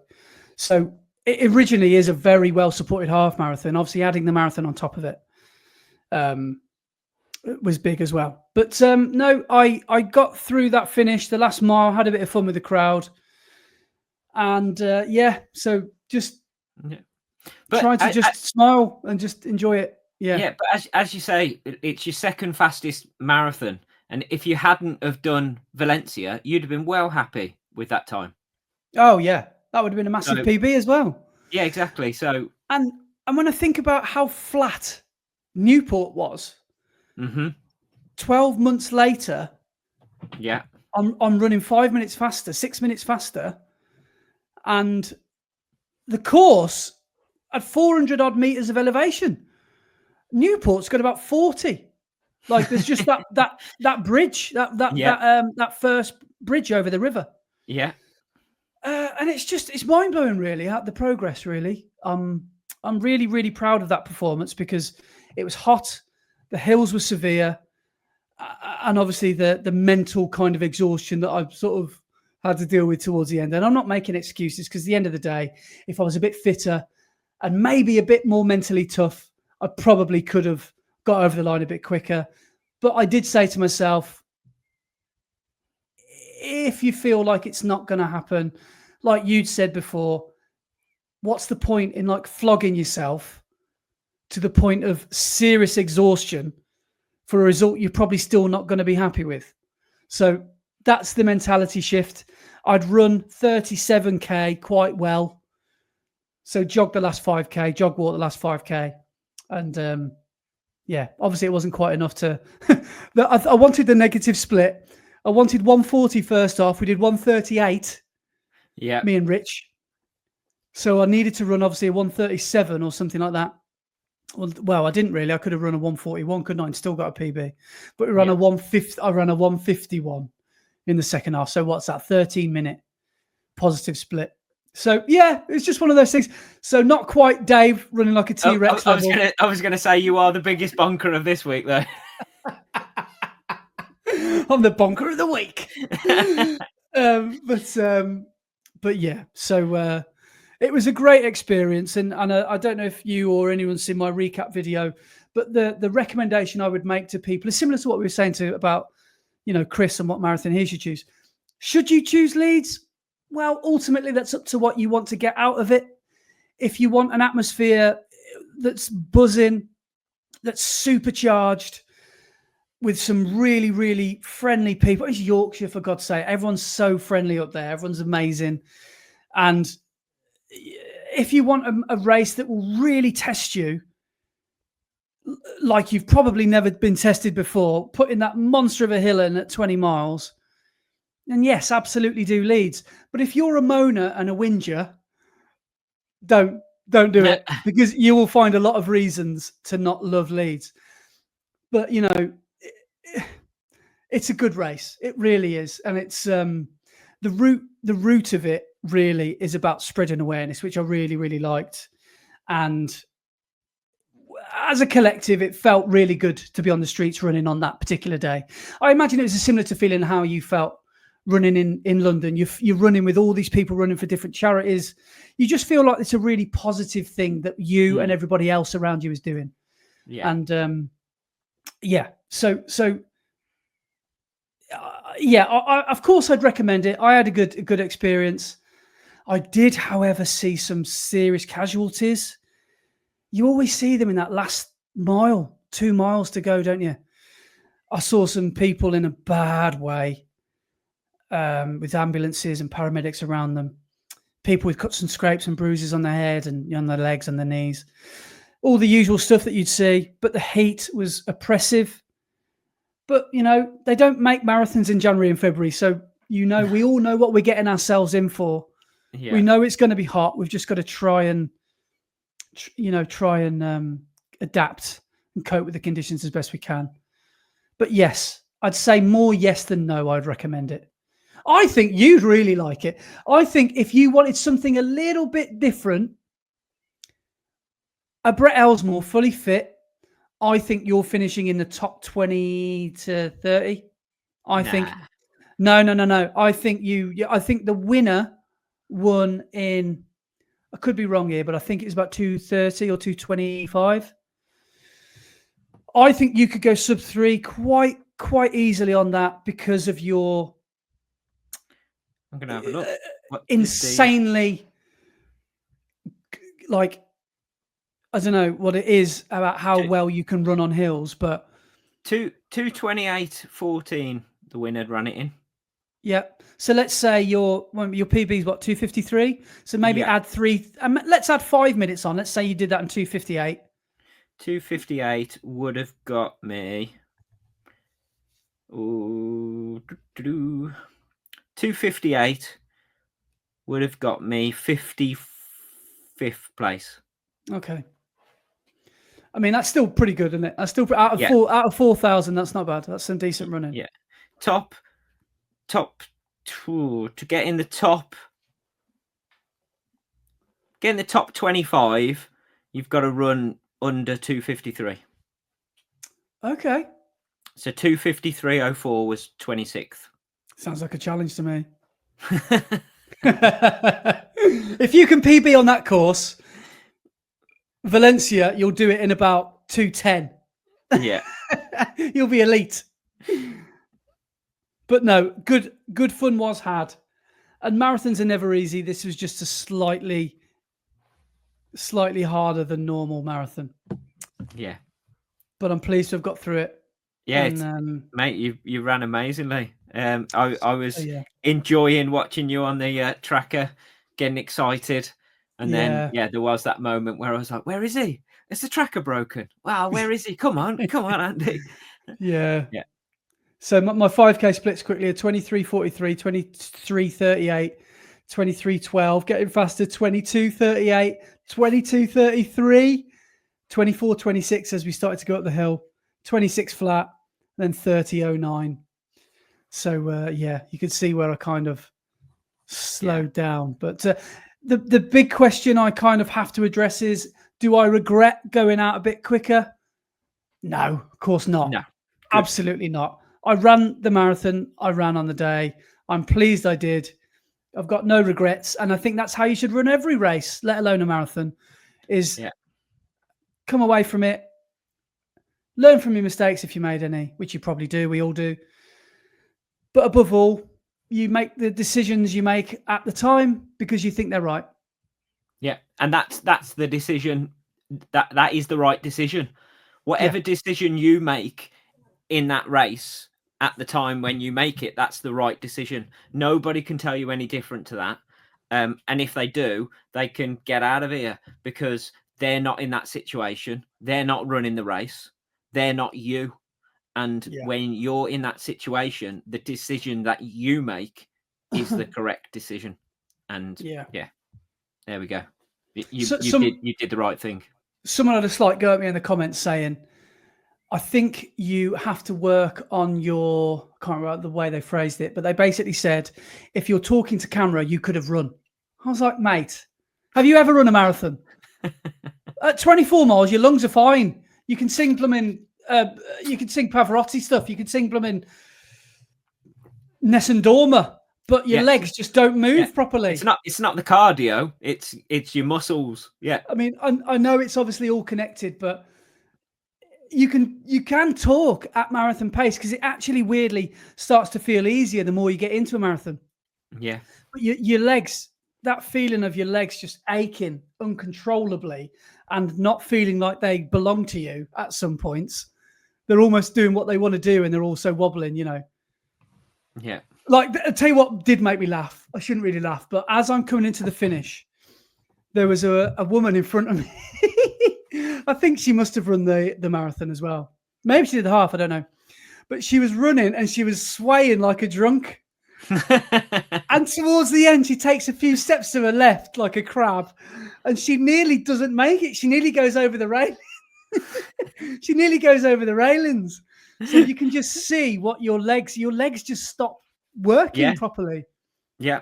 Yeah, your head's still working. You still feel like you can move, but your body just doesn't want to work. Yeah. No, you start to, activate crab mode, don't you, and start going sideways. So brilliant. But so that was my recap. Yeah, I've just gone back to my photos and stuff, and the story I put up when I said halfway and is on pace. At halfway. So you ran 1:38.43 at halfway, and you were on an average of 7:32 a mile. So you were well and truly bang on pace for what you wanted. I think I wanted 7:35, or 7:40 would have been a Valencia PB, or 7:39. I wanted 7:35s greedily, and to be at 7:32 or whatever you said it was. But I really genuinely felt like I was flying at that point. Yeah. So I reckon put me on a flat marathon course with another block. I'm going to say it now. I'm going to go for 3:30 something. Ambitious Andy's coming out to play again. Yes. I am. I like Ambitious Andy. Yeah. I'm setting myself some big targets because 2026, I would obviously love to go under 3. Oh, I said that right. So I was having a chat the day we were watching Boston Marathon. Beardy Rich, Sam Bauer came over to mine. We were just watching the Boston Marathon. And we were talking about marathons and stuff. And I said, I must have sounded probably a bit delusional, but I said, I will go sub 3. Like, it's inevitable. It will happen. And Sam went, all right, got Mr. Confident, Mr. Humble. And I was like, yeah, okay, I do see how that sounds. But I have got that belief. Yeah. And you've got to have that belief. Yeah, that I'm nowhere near peaking yet, and I Yeah. feel like I've got a lot left to give, a lot left to learn, but I'm ready. I'm ready to Yeah. just keep progressing, and I Yeah. feel like my body is moving well the way I want it to move, and obviously I will have to adapt to make some changes further down the line to get a bit quicker. But yeah, I'm kind of stubbornly, pig-headedly delusional, kind of / optimistic, and yeah, Good. ambitious that I do want to run under 3 within, I'd say, by the end of 2026. Good. That's the way to be. That's the only way Yeah, you're going to get there, is by believing you can and being stubborn enough to go and do it. yeah, yeah. So I don't know what it takes because I haven't kind of gotten anywhere near that yet, but I think I know what it takes. And Yeah. Wait. I know No. I knew what it took to get a 320, 321. Yeah. I knew what it takes to get a sub 4. Like I know, and I know I've just got to take that ethos, but just move the goalpost to a sub 3. Yeah. Yeah. We'll go out on some training runs. Yeah. That's mental to be thinking one day I'll be running as quick as you. We'll Yeah. get you on. We'll get you on that pace on some Yeah. long runs I across the immediately hills. regret Getting what I ready. just said. But it is funny that now sub 3 pace is in my wheelhouse now. You know, Yeah. it's like sub 3 pace is at one time wasn't even 5K pace, but now I've run 10K faster than that. So the next thing to do is run a half marathon faster than that. And Yeah. then the next thing is to obviously keep nudging that threshold quicker and quicker Yeah. until I'm hopefully down to 120 something for the half. Because you're close to 130, aren't you, on the half?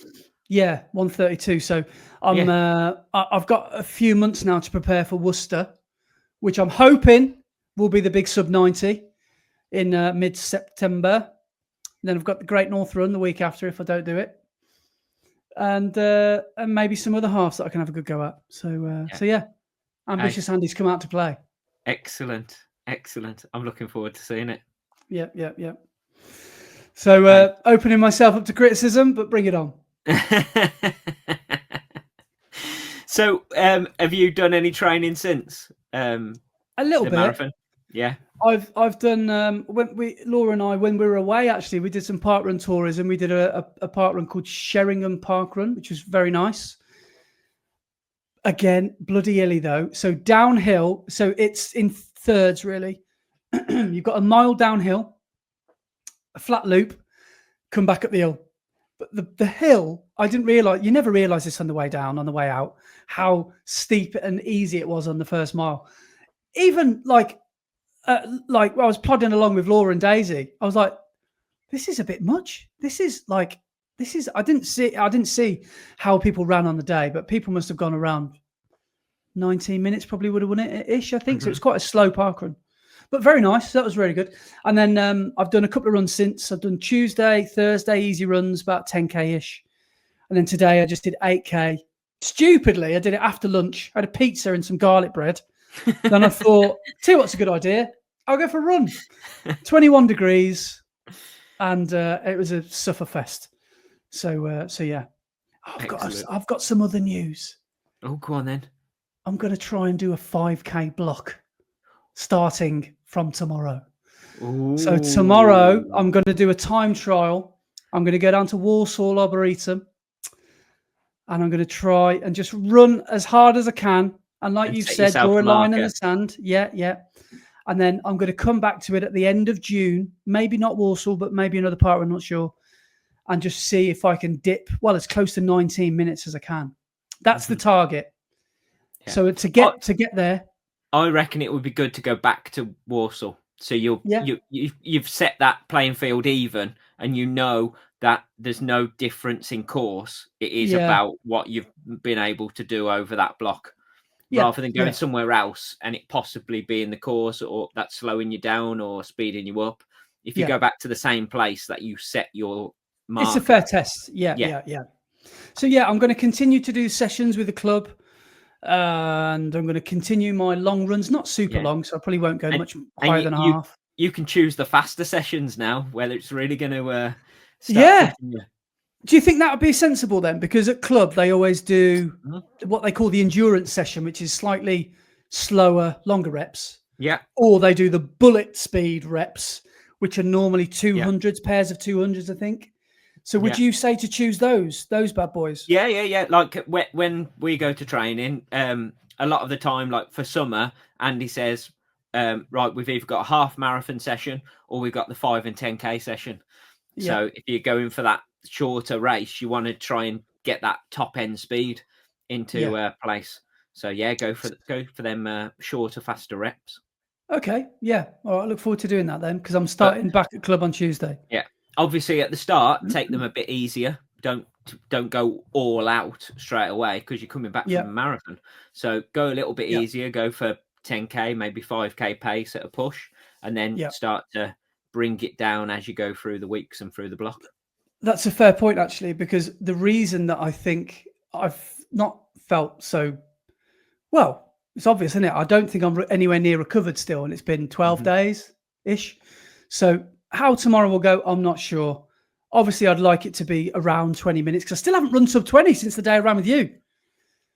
The quickest I've got is during my 10Ks, which are exactly the same 5K split of 2015. So I think I can run under 20. I just of course you can. Of course you can. Yeah. I'll be back with you soon. You'll be So that's the planage. So I'm going to try and nice. build my 5K speed. How long a block are you going to give yourself, or About are you going to 6 give yourself? Weeks. Yeah, okay. Are you going to split it into 2 halves? Are you going to go back and try another time trial halfway through and then another one at the end, or you're just going to leave it all the way until the end? Well, I'm tempted to just do one time trial PB attempt at the end. I'll do parkruns in between, but I won't push massively hard. Out. Yeah. So I might actually use those parkruns as good threshold sessions or something. I might use them as trying to tap into some decent pace, but not all out. So maybe choose some slower courses, maybe. But yeah, so that's the plan. And then what I'm going to try and do after that, I'm going to go for ultras and stuff in the summer after the 5K stuff. That'll be the month of July, and then August and September will be half marathon focused. And then I'll be starting a marathon block in September. Yeah, cool. So yeah, that's my planagini. Excellent. Yeah. Sounds good. Right. Well, I was going to say just quickly, I forgot to read just to say congratulations to someone. Do you remember a few weeks ago me mentioning someone called Keanu, who's running the length of he completed it? Today he finished his joggle. So it wasn't Le Jog. He went to John O'Groats first. And today he's had his picture taken by the Land's End sign. And it's taken him 53 days. And he's run 886 miles. Wow, that's incredible. So yeah, he's taken 53 days with a few rest days, probably only about 5 or 6, but running everywhere between a marathon, well, longer than a marathon some days, and 10 miles. So he's been, changing up the distances per day. But so well done to you, Keanu. Amazing. That's an amazing achievement. Work, Keanu. Yeah. So he's raising money for Help for Heroes. So well done, mate. Awesome. So, now that we've recapped your lose marathon and your great result, congratulations, mate. Thank you. Shall we go on to a few comments and emails? Yeah, of course. We have left 0 time to get this in. So... Of course we have. All right, I'm going to quickly go through our comments from our last episode, which was 2 weeks ago. So yes, we've had a few, so I'll get through them quickly. First one is from Jay Leek, and it says, was quite weird today at the Leeds Marathon, having this playing in my ear, and then Andy ran past me on one of the out and backs in the first couple of miles, and I gave him a shout. Oh, nice one, Jay. Which is pretty awesome. So yeah, that's ace, Jay. Hope we didn't bore you too much during your marathon. God, luckily it wasn't this one. He would have had his first 5K chatting about earwax. Sorry to anyone running the Edinburgh Marathon. listening to about dentist chat. Oh my god! Oh my god! Brilliant. Next one is from Jason Ross Collins, and he says, so today, after a 9-year break and in part powered by this week's podcast, I completed Exeter Marathon. So on the same day as Leeds was Exeter Marathon, and it was his 4th marathon in a time of 3:54:16, knocking 2 minutes from my previous PB of 3:56:14 from 2014. So 11 years after his PB, he's knocked off 2 minutes. At 54, probably the hardest training I've ever done, but totally worth it. Now on to the Offarsdyke 15 trail run in June, and then day 2, and then day 2 of the Race to the Stones for my first ultra. Crack on with your great podcast and vlogs. They've both inspired me to push on. Thanks both. Awesome. Amazing. Thanks, Jason. That is incredible. At 54 to knock off your PB from 11 years ago. So when you were 43, is incredible. Who says you get slower as you get older, eh? Yeah, exactly. Yeah. So, And did you say you're looking at doing the Offarsdyke? I've thought about it. Yeah, it's a point-to-point race, and it's got some history to it. And you run along the Offarsdyke Trail, which is I think it starts in Kington maybe, and it goes to Hay-on-Wye, or the other way around. And it's 15 miles of trails and hills, and it looks really nice. It's a tempo event, that is, isn't it? Yes. Yeah. So tempted. Yeah. Cool. So next one's from Rob Scott, and he says, bang on about what we get out of racing and running for your own reasons. But for us, it's flogging, not jogging. Although, and he's put, although jog if you want to, obviously. Yeah. But that's very true. Yes, it's all about, flogging ourselves to try and get the best out of us. So awesome. Thanks for that, Rob. Next one's from Dave, Run Like a T-Rex. And he says, love hearing that Laura and yourself watch my Manchester video, Andy. And thanks for the shout out. Glad some of the videos inspired Laura to enter the London ballot too. Congrats on a mighty performance at Leeds. Oh, thank you very much. And then last one comes from John Turner, and he says, long podcasts work for me all year round. What I don't listen to running, I listen to when working and commuting. So 3+ hours, not a problem for me.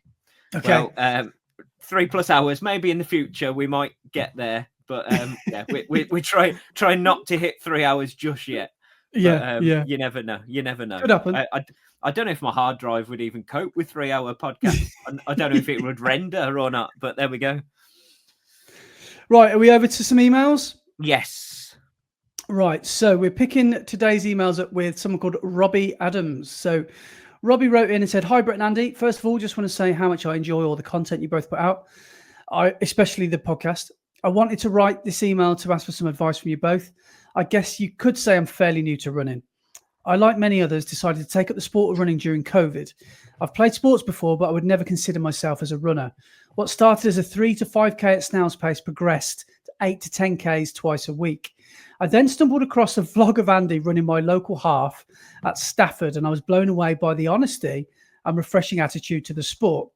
I'd subscribed to the channel, and then I found Brett's and did the same, and then here we are now. Running the Red Line is my pod of choice to accompany on my long runs. Brackets. I like to play a game of how many KMs I can run before you talk about actual running. Well, I'll tell you what, from this episode, quite a few. Yeah. Anyway, I've just run my first ever marathon at the age of 45 at Manchester. I'd set a goal of sub 4. My average time for the half is between 140 and 144. I've done quite a few of these. I've missed out on my target by 7 minutes in Manchester. And although I'm proud to have completed the marathon, competitive side of me is a bit gutted. I wanted to ask, how long should I wait before I enter another marathon? It's the hardest thing that I've ever done, and found it mentally tough as it was physically. I found it, as mentally tough as it was physically. Any advice from you both is much appreciated, and thanks for the company on my long runs. Robbie. Cheers, mate. And no problem. congratulations. One thing you've got to remember is with Manchester, from what I've heard, it was obscenely and abnormally hot that day. So that probably would have cost you time. Yes, definitely. So although you probably feel a bit gutted, and we can't tell you not to be gutted, just bear a few things in mind, that it just would have been harder physiologically for you to run faster. Yeah. Because that's just biology, and that's just how the body works. When there's more heat, it's harder. It's just harder. That's just how it is. Yeah. So don't beat yourself up too much. No, definitely not. How long would you leave before signing up for your next one or trying to race another marathon? A day. Yeah. I don't know. Depends how much you've got the bug. I mean, if you really genuinely, did you enjoy it? Did you really enjoy it? Because the pain is obviously painful. But I think we've got this common theme as runners that we kind of enjoy the pain. And if you don't enjoy the pain, that's totally fine. Maybe racing long distances aren't for you. Maybe halves, because they're only a lot sooner. Or 10Ks or 5Ks will suit you better. But just ask yourself whether you really enjoy it. Was the pain worth it? Was it worth it? If it was, absolutely book another one for next year or later on this year. But I don't think you should really look at booking too many more than 2 a year, really. No, But yeah, that's what I was going to say. I'd say there are people who go out there and run loads, but how many in a year can you actually focus on and try and PB? Yes, you could go and run a marathon every month, but are you actually going to race a marathon every month? No. And if it's that you're trying to get the best out of yourself and run a good race, then I think you need that time off to fully recover before you even start thinking about training again. They used to say, and I think it's still quite relevant, is to fully recover from a race, you need a day per mile before you're racing again. So before you go back to race pace, you should have a day per mile recovery. So after so after a marathon, you should be having a month off from racing. You shouldn't be going straight back into racing, really. And especially if you're not someone who has done loads of racing in the past. If you're fairly new to running, then you haven't got that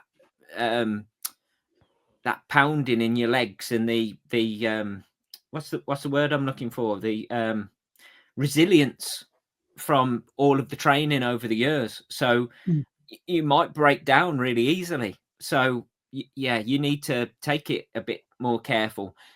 Yes, whilst you're still on the high of running a marathon, book another one, but don't book it too soon that you're not going to be fully recovered and be able to actually put the training in to do the best in the race, because it's not like a marathon's cheap to enter. It's a lot of money. So make sure you're spending that money wisely and you're not wasting it by going and just plodding around a race when you really want to go and run it well. Yeah, I think that's some sage advice. Yeah. And also the marathons like to scare you, thinking that there's a high demand, so you need to book early. Yeah. But maybe you can use that to your advantage and you can start to plan your year around it. So if you do book something in for, let's say, Manchester next year, you can think, I can start with training block just after Christmas or around about Boxing Day or something like that. And you can really start to make plans around this massive event that's happening 12 months away. Yeah. And you can give yourself 12 months. You don't have to do 16 weeks, and that's not all the work you're doing.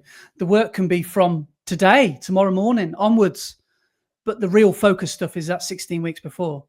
So you've got a year to prepare for it sometimes. So or longer. This year is the first year I've ever contemplated trying to do more than one marathon a year and do 2 in a year, because I've always thought that it's a lot that it takes out of your body, and I need that time to recover to fully get back into marathon training block. But this year is the first time I've actually thought about more than one marathon race, because they really do take it out of you. What's worked out well for me on a personal note is Valencia happening in early December and Leeds happening in late May. I get almost exactly 6 months between the two. Yeah. And although they're both quite late on in the marathon season, it works perfectly. Obviously, the timing weather-wise for Leeds isn't great, but I could at least I pretty much had January off, and then I could get straight back into another block in February for this Leeds Marathon. So it works. It works well. Yeah. Right. Cheers, mate. So that was Robbie. So next one is Richard Steedman, and Richard says, Andy and Brett, long-time lurker, first-time emailer. I started my running journey not long after you guys started the podcast after a friend who was running a marathon bet me a pint I couldn't run 26 miles in April 2024. With a pint riding on the line, the bet was secured in the first week. I was reeling in the podcast as I crept up in mileage until I joined a club, and with more and more group running got dropped by the pod. More group running got dropped by the pod. Over the year, I covered 3,000k, lost 4.5 stone, managed a 21.25k, and ran Manchester, finishing in 3:48. My mate still hasn't coughed up over the pint. Oh, what? Unbelievable. Unbelievable.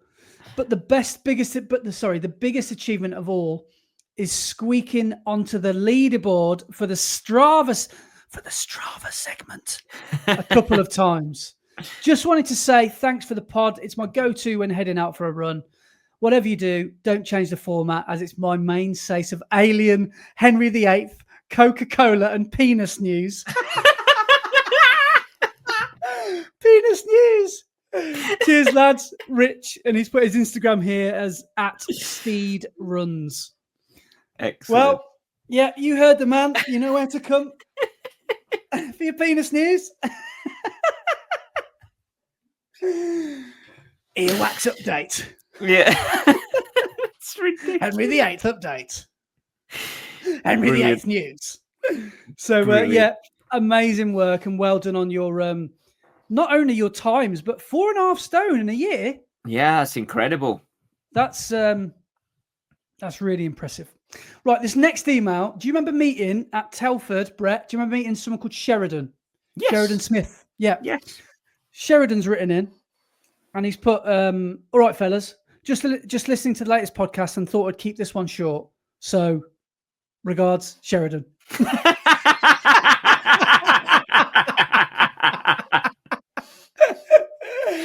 What's an email? That might be That's incredible. That might be my favourite email we've ever had.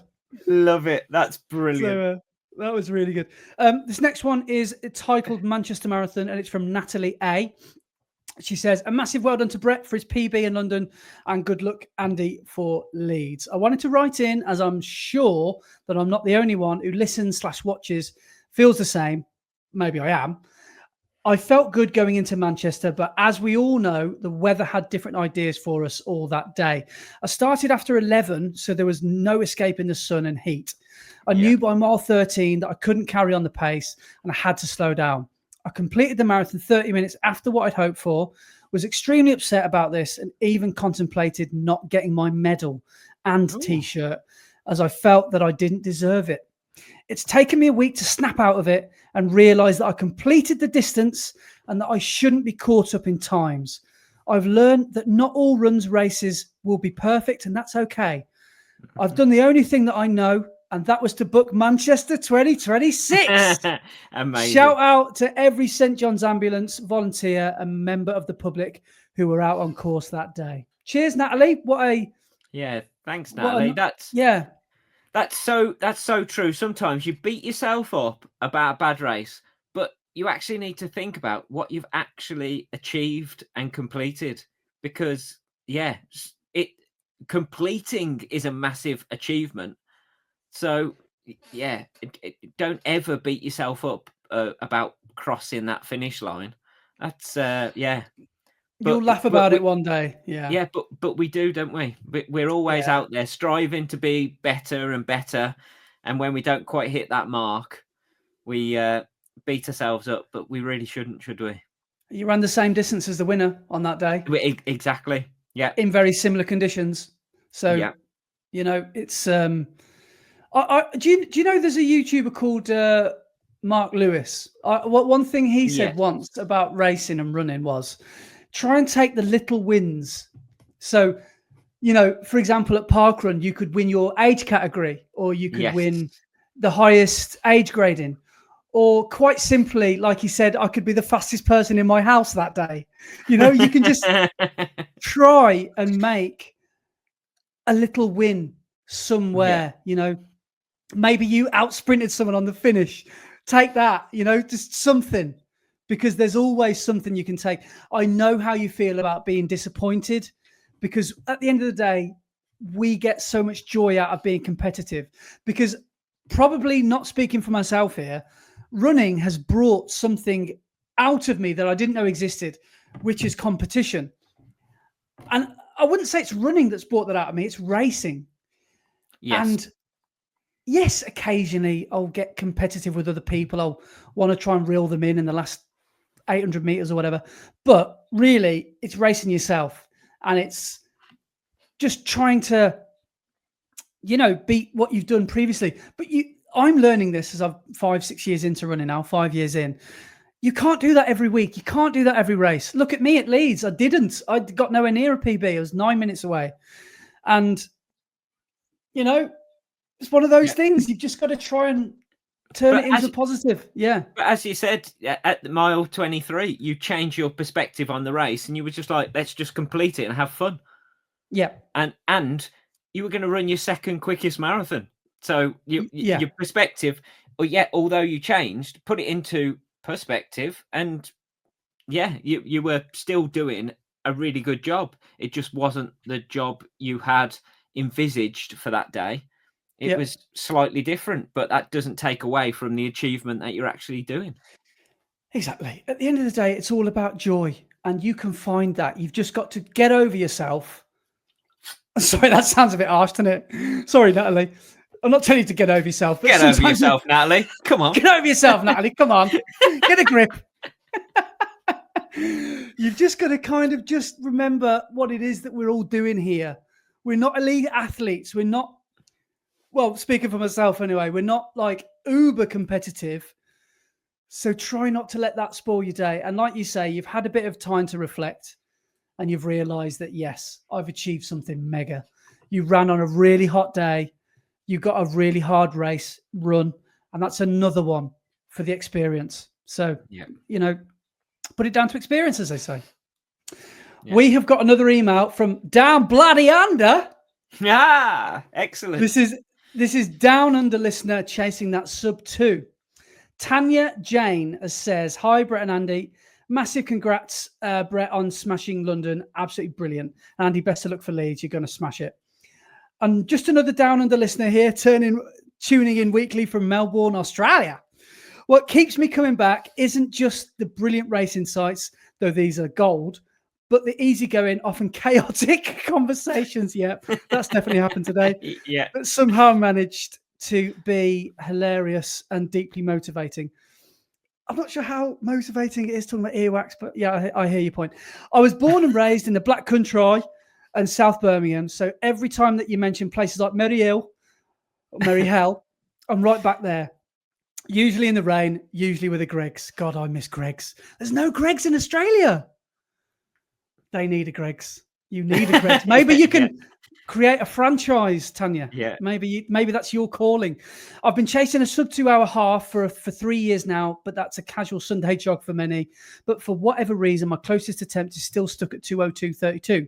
After countless blow-ups, my boyfriend reckons he's finally figured out the issue. Apparently, I'm massively underfueling before races. Who knew that you needed to eat like an actual athlete to run like one? I started 2025 with a sprained back and honestly didn't think I'd be running at all this year, but somehow I'm on track to line up at the Noosa Half Marathon on May the 24th. Oh my God, she's probably already doing it right now on May the 24th. That's tomorrow, Saturday. Yes, yeah. Tanya, I really hope that you ran a good race and it went well for you. I'm treating it as just get round. with my real targets at the Gold Coast in July and here in Melbourne in October. Yeah. Lastly, if you can make an episode that wraps it around 158, that would be incredible. We are 158 right now. 158. That is the end. No Strava segment. See you guys. That would be incredible. I can't run the final K in silence, and hearing you both chat absolutely nonsense while I grit my teeth toward the finish line would honestly be perfect motivation. Thanks again for all the laughs, honesty, and inspiration. You've built something really special, and I'm really grateful to be part of the long distance crew from halfway across the world. Cheers again, and keep doing what you're doing, Tanya Jane. Insta one happy Tanya. Amazing. Thanks, Wow. Tanya. And I've got to apologise because this is going to come out after you've finished the race and we didn't do an episode last week. My bad for going on holiday. So sorry. Yeah, but blame him. Blame him. Yeah, it was my fault. Yeah. But yeah, I hope you had an amazing race and it went really well. Keep on trucking. Keep going. I'm not sure what the weather's doing over there now. Are they going into winter down in yes, Australia? Yeah. So as hopefully, we go into summer, they'll go into winter. Hopefully the weather down there is a okay. Bit cooler. Yeah, and you can channel those winters of being in Bilston and having some faggots and peas in where Smithick is that the black? It's not really the Black Country. That's Birmingham, isn't it? Yeah. Where's the most Black Country place you can think of? Dudley. Yeah, I was gonna say. Well, Tipton's pretty good. Yeah, Tipton and Kimber. In Kimber. Oh. Yeah. I was trying to teach Laura some Black Country slang the other day, and she's like, "How am ya? Why don't they just say how are you?" I was like, "Black Country bad, isn't it?" Not Black Country. Yeah, that's what they say. Yeah. But the sub 2, keep going, keep working hard, yes, keep doing it, and it will happen. You might find that if you don't do a half for, I don't know, if you have these races, maybe you'll do your sub 2 this weekend, but maybe leaving it now a few months till October and you can get some good training and stay injury free. Maybe you'll find that this is the period of time you need to get ready for the to get ready for the sub 2. So we wish you all the luck. Thank you from up here, and thank you to our listeners down under. That's amazing. Yeah, that you write in, and yeah. So yeah, thanks so much. Yeah, the Gold Coast. I'm guessing the Gold Coast half is on the same day as the Gold Coast Marathon, and that always looks like a fantastic race. Wow, I had no idea about it. I know I've heard of people in Australia only from maths. They talk about the Goldie, living in the bloody Goldie, and it looks like a really nice part of the world. If anybody watches, well, you know I love a bit of reality TV. I think on I'm a Celebrity, Get Me Out of Here, Ant and Dec always take the celebs up on like a massive building and make them walk out, and they have to do challenges on top of this massive building. That's the Gold Coast. I'm sure it is. Oh, okay, right. So, but yeah, the marathon looks incredible up and down the coastline of the Gold Coast. Just yeah, there's some amazing places in Australia I'd love to go. Have you heard there's a place called Christmas Island? Yes, I'd love to go there because apparently it's absolutely beautiful as well. And apparently down in Tasmania apparently is really nice. Uluru, I'd love to go there. Ayers Rock, that would be amazing. But I always worry that everything, when I get off the plane, everything is trying to kill you straight away. If it's not a spider, it's a snake. If it's not one of them, it's a bloody crocodile. It's something that's going to absolutely just pummel you in the middle of the night. So, Australia does scare me more than the dentist. So, have we got time for one more? Yeah. Just one more thing. I quite like as well how lots of places in Australia are named the same as places in the UK, but they pronounce it completely different. So they pronounce it like Launceston, and we'd call it Launceston. Oh, I didn't even know that was a place. Yeah, but they pronounce all of the syllables. Right. Yeah. But I suppose the way that the English language is pronounced in the UK for some of the words is quite interesting. It's like Americans when they try to say Loughborough and they say Luga Baruga. Leicester Square. Yeah. But Loughborough is Luga Baruga is so good. Yeah. But that just makes me laugh every time I hear Australians say certain places because of the way that they pronounce the things. It's completely different to ours. How on earth do the Aussies understand Tanya? If she's from the Black Country, we can't even understand them. Look at that os. Stripy os, zebra. Did you ever see that? Like all the lingo of different Black Country things. An os, horse. Stripy os, zebra. Brilliant. Oh, brilliant. Wherever you are, Tanya, I hope just for us, please put your accent up to 11 and speak even more Black Country for us today. Go around your race and you're going to go sub-toe. Sub-toe. I'm running the red line. Running the red lion. Oh, brilliant. Right, so we've got one more because, as usual, I'm not going to be able to get through. So we've got one here from Tony, Richard, Darren, and Ian, and Tom. So we'll just read Tom's because we're at 2:05. Bloody hell. Okay, cool. This is from Tom Painter, and the rest we'll read next week. Hi, Brett and Andy. Congrats on your great result at London, Brett. That was an amazing time considering all you went through in the block. Also, good luck at Leeds. Andy, you're going to smash it. Just wanted to drop you a quick note and thanks for the shout out on the pod for my Manchester result. The heat definitely got to me in the last few miles, but I was happy to get my first marathon under my belt. Now on to trying to improve my 5K and 10K PB over the summer of speed. I currently don't own any carbon shoes, so any suggestions would be greatly appreciated. Keep up the great work. Thanks again, Tom Painter. Wow. So that's a huge question, really. Yeah. What shoes should I buy? Wow. Yeah. So what distance is he trying for the 5 and 10K? Yeah. So yeah, that makes it slightly a different choice again, doesn't it? Because of 5K and 10K specific shoes compared to carbon shoes in general. I was going to say, I'm an Adidas person, so I can only really talk about Adidas from a point of view of using them. And as you know, I am a massive fan of the Takumi Sen, and if I was going to run a 5 or 10K, I would always choose the Takumi Sen.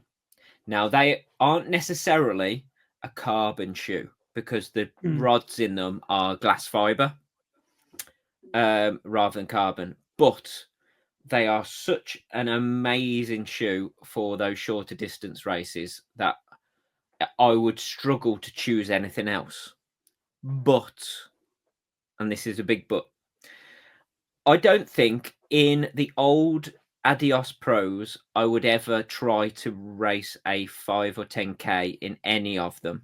So like the Adios Pro 2s and the Adios Pro 3s, I don't think I would do a 5 or 10K in those. Yeah. But the Pro 4s are so good, I'd be tempted to try a 5 or 10K in the Pro 4. I think you could get a really good result from the Pro 4, which are actual carbon and a bit more stack height. So, yeah. Right. Well, depending on let's just name a couple of the brands. So if you're a Nike lover, you'd be looking at the Vaporfly 4. They've just bought out, again, mixed reviews. Or the Streakfly 2, which everybody is raving about as a short distance racer. Yeah, so apparently I've read that, again, this is only just what some people have said. People have said it would be a max 5K. 10K wouldn't be so comfortable, so bear that in mind. Yeah. But yeah, apparently it's the lightest shoe on the market, isn't it? Yeah, they're made as well around a spike last. So rather than a normal road shoe last, where they build the upper around it, it's made using a spike last. So therefore, it's more like pointed towards speed and those shorter, faster races. Right. Well, Beardy Witch, Beardy Witch, Beardy Witch.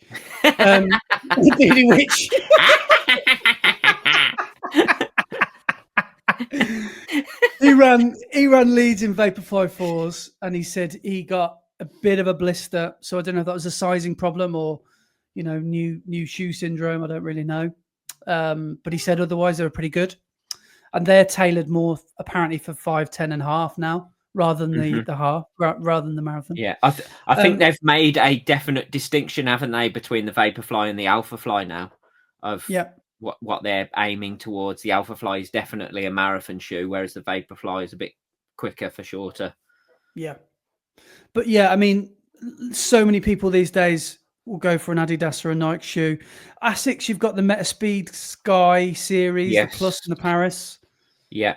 Although they've just released, or they're releasing the new ones, aren't they?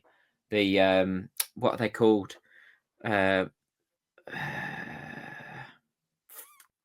What are the new Asics Metaspeed range called? And they've got that stupidly light one as well. Is it not the Plus? No, because they had the Metaspeed Sky Plus, then they had the Metaspeed Sky Plus Tokyo. Are they called Magic Speed? No, that's the one of the training shoes. They've just released some new ones. Is it the Neo or something like that? I can't really find it. Ray? That's Ray? It. Ray. The Ray. Yeah, the Metaspeed Ray. Yeah. Which is like the stupidly light racer shoe. Okay. But they've also done a new Sky and Edge version of the Ray. So that's their new race shoes. Oh, interesting. And then also there is the Puma Fast R2 or the DV8 Nitro Elite. Yeah, so those things should come with a bit of a warning. The DV8 Nitro Elite's probably more recognizable as an actual shoe. The Puma Fast R3, from what I've heard, if you're not running on your forefoot and pretty much your tiptoe the whole way around the race, you're gonna feel a strange sensation of running. Yeah. Well, midfoot to forefoot. Yeah, you need to be striking the midfoot, because if you're heel striking, there isn't much of a heel to hit. It's a bit like Mizuno shoes. It's going to force you on the midfoot because there is no heel there to strike. So if you try and heel strike, there's nothing there. So you're basically running marathon pace at a bare minimum, really. Maybe quicker than that for that shoe. So, but no, for me, I would say I've got my 5K and 10K PB in the Takumi Zen 10, both in the same shoe. So yeah, that would probably get my vote.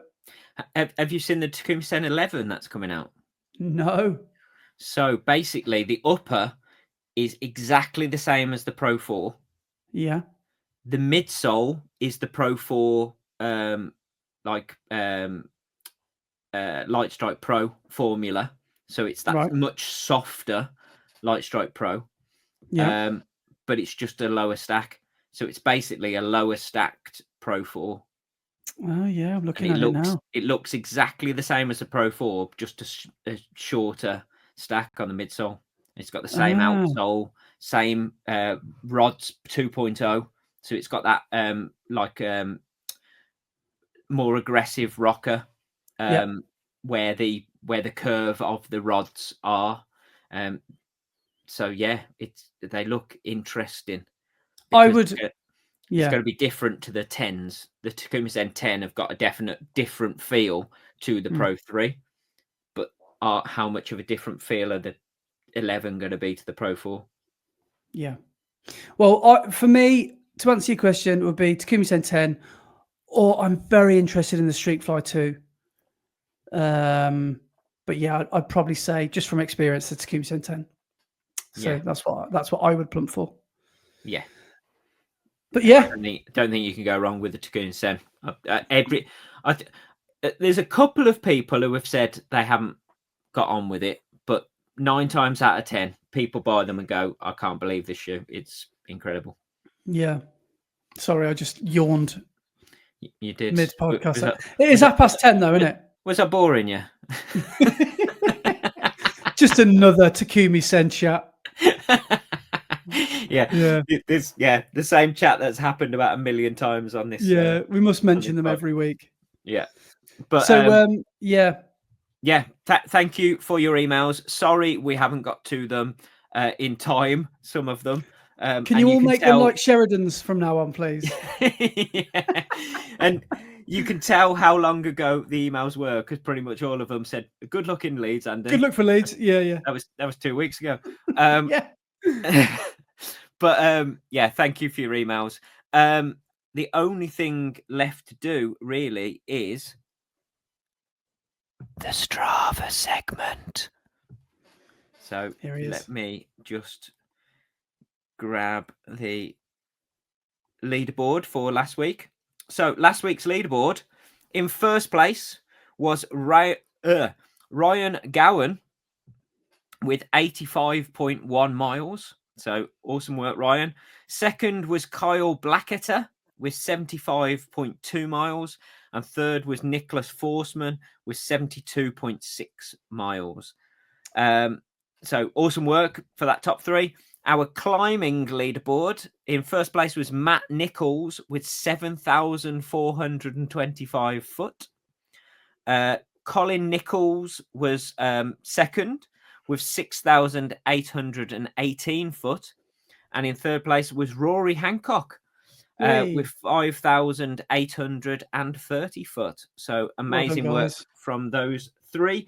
And then our top three ladies, in first place was Rachel Watson with 56 miles on the nose. So awesome work, Rachel. Second was Chloe Hamard with 49.4. And third was Leanne Byard with 41.5. So amazing work from you guys too. So yeah, well done. If you would like to be a part of our Strava leaderboard and the Strava segment, then please go over to Strava and join our Running the Red Line club. And you never know, you may hear your name on our top three one of the weeks. So thank you very much to everybody who is part of that. But have you got any other business? One thing I wanted to say is Tom Holton, who you ran briefly with, he asked if I fancied the Derby half, which is at the end of June. Ooh. Now that kind of would interfere with my 5K training, which I am very tempted, because apparently it's one of the flattest in the country, but it does arrive at quite a warm time of year. So I think it's that last weekend of June, I think. So I'm tempted, but I'm not sure at this point in time. So at this point of time, I've got no races booked in for June. So or July or August. Yeah. Oh no. So you have got a race booked in for June. I have, because my number arrived today. Oh yeah, sorry, mate. Yeah. Less said about that, the better. But there we go. Yeah. So one of my favourite races of the year, and it's in 2 weeks' time. Yeah. Oh well. Are you gonna? No, you probably don't want to come down for that, do you? No, I'm still going to be there. I think I'm going to come down and bring the camera and capture the magic from a different perspective this year. It's on Andrew. I'll expect that. Exactly. Yes. Yeah. I'm gonna stand at the top of Kenilworth Castle as well and shout it from there, from that angle. Yeah, brilliant.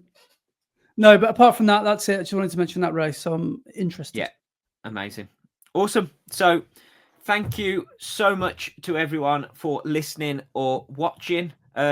Please go and subscribe to our YouTube channel, and let's get that subscriber. What's going on with my? I've run out of words. It's been 2:18. That's what's happened. We've been talking for too long. Yeah, I've run out of words. So on that, we'll leave it there. So thank you very much, and we'll see you next week. Cheers, guys. Bye. That was like the Ghostbusters 2.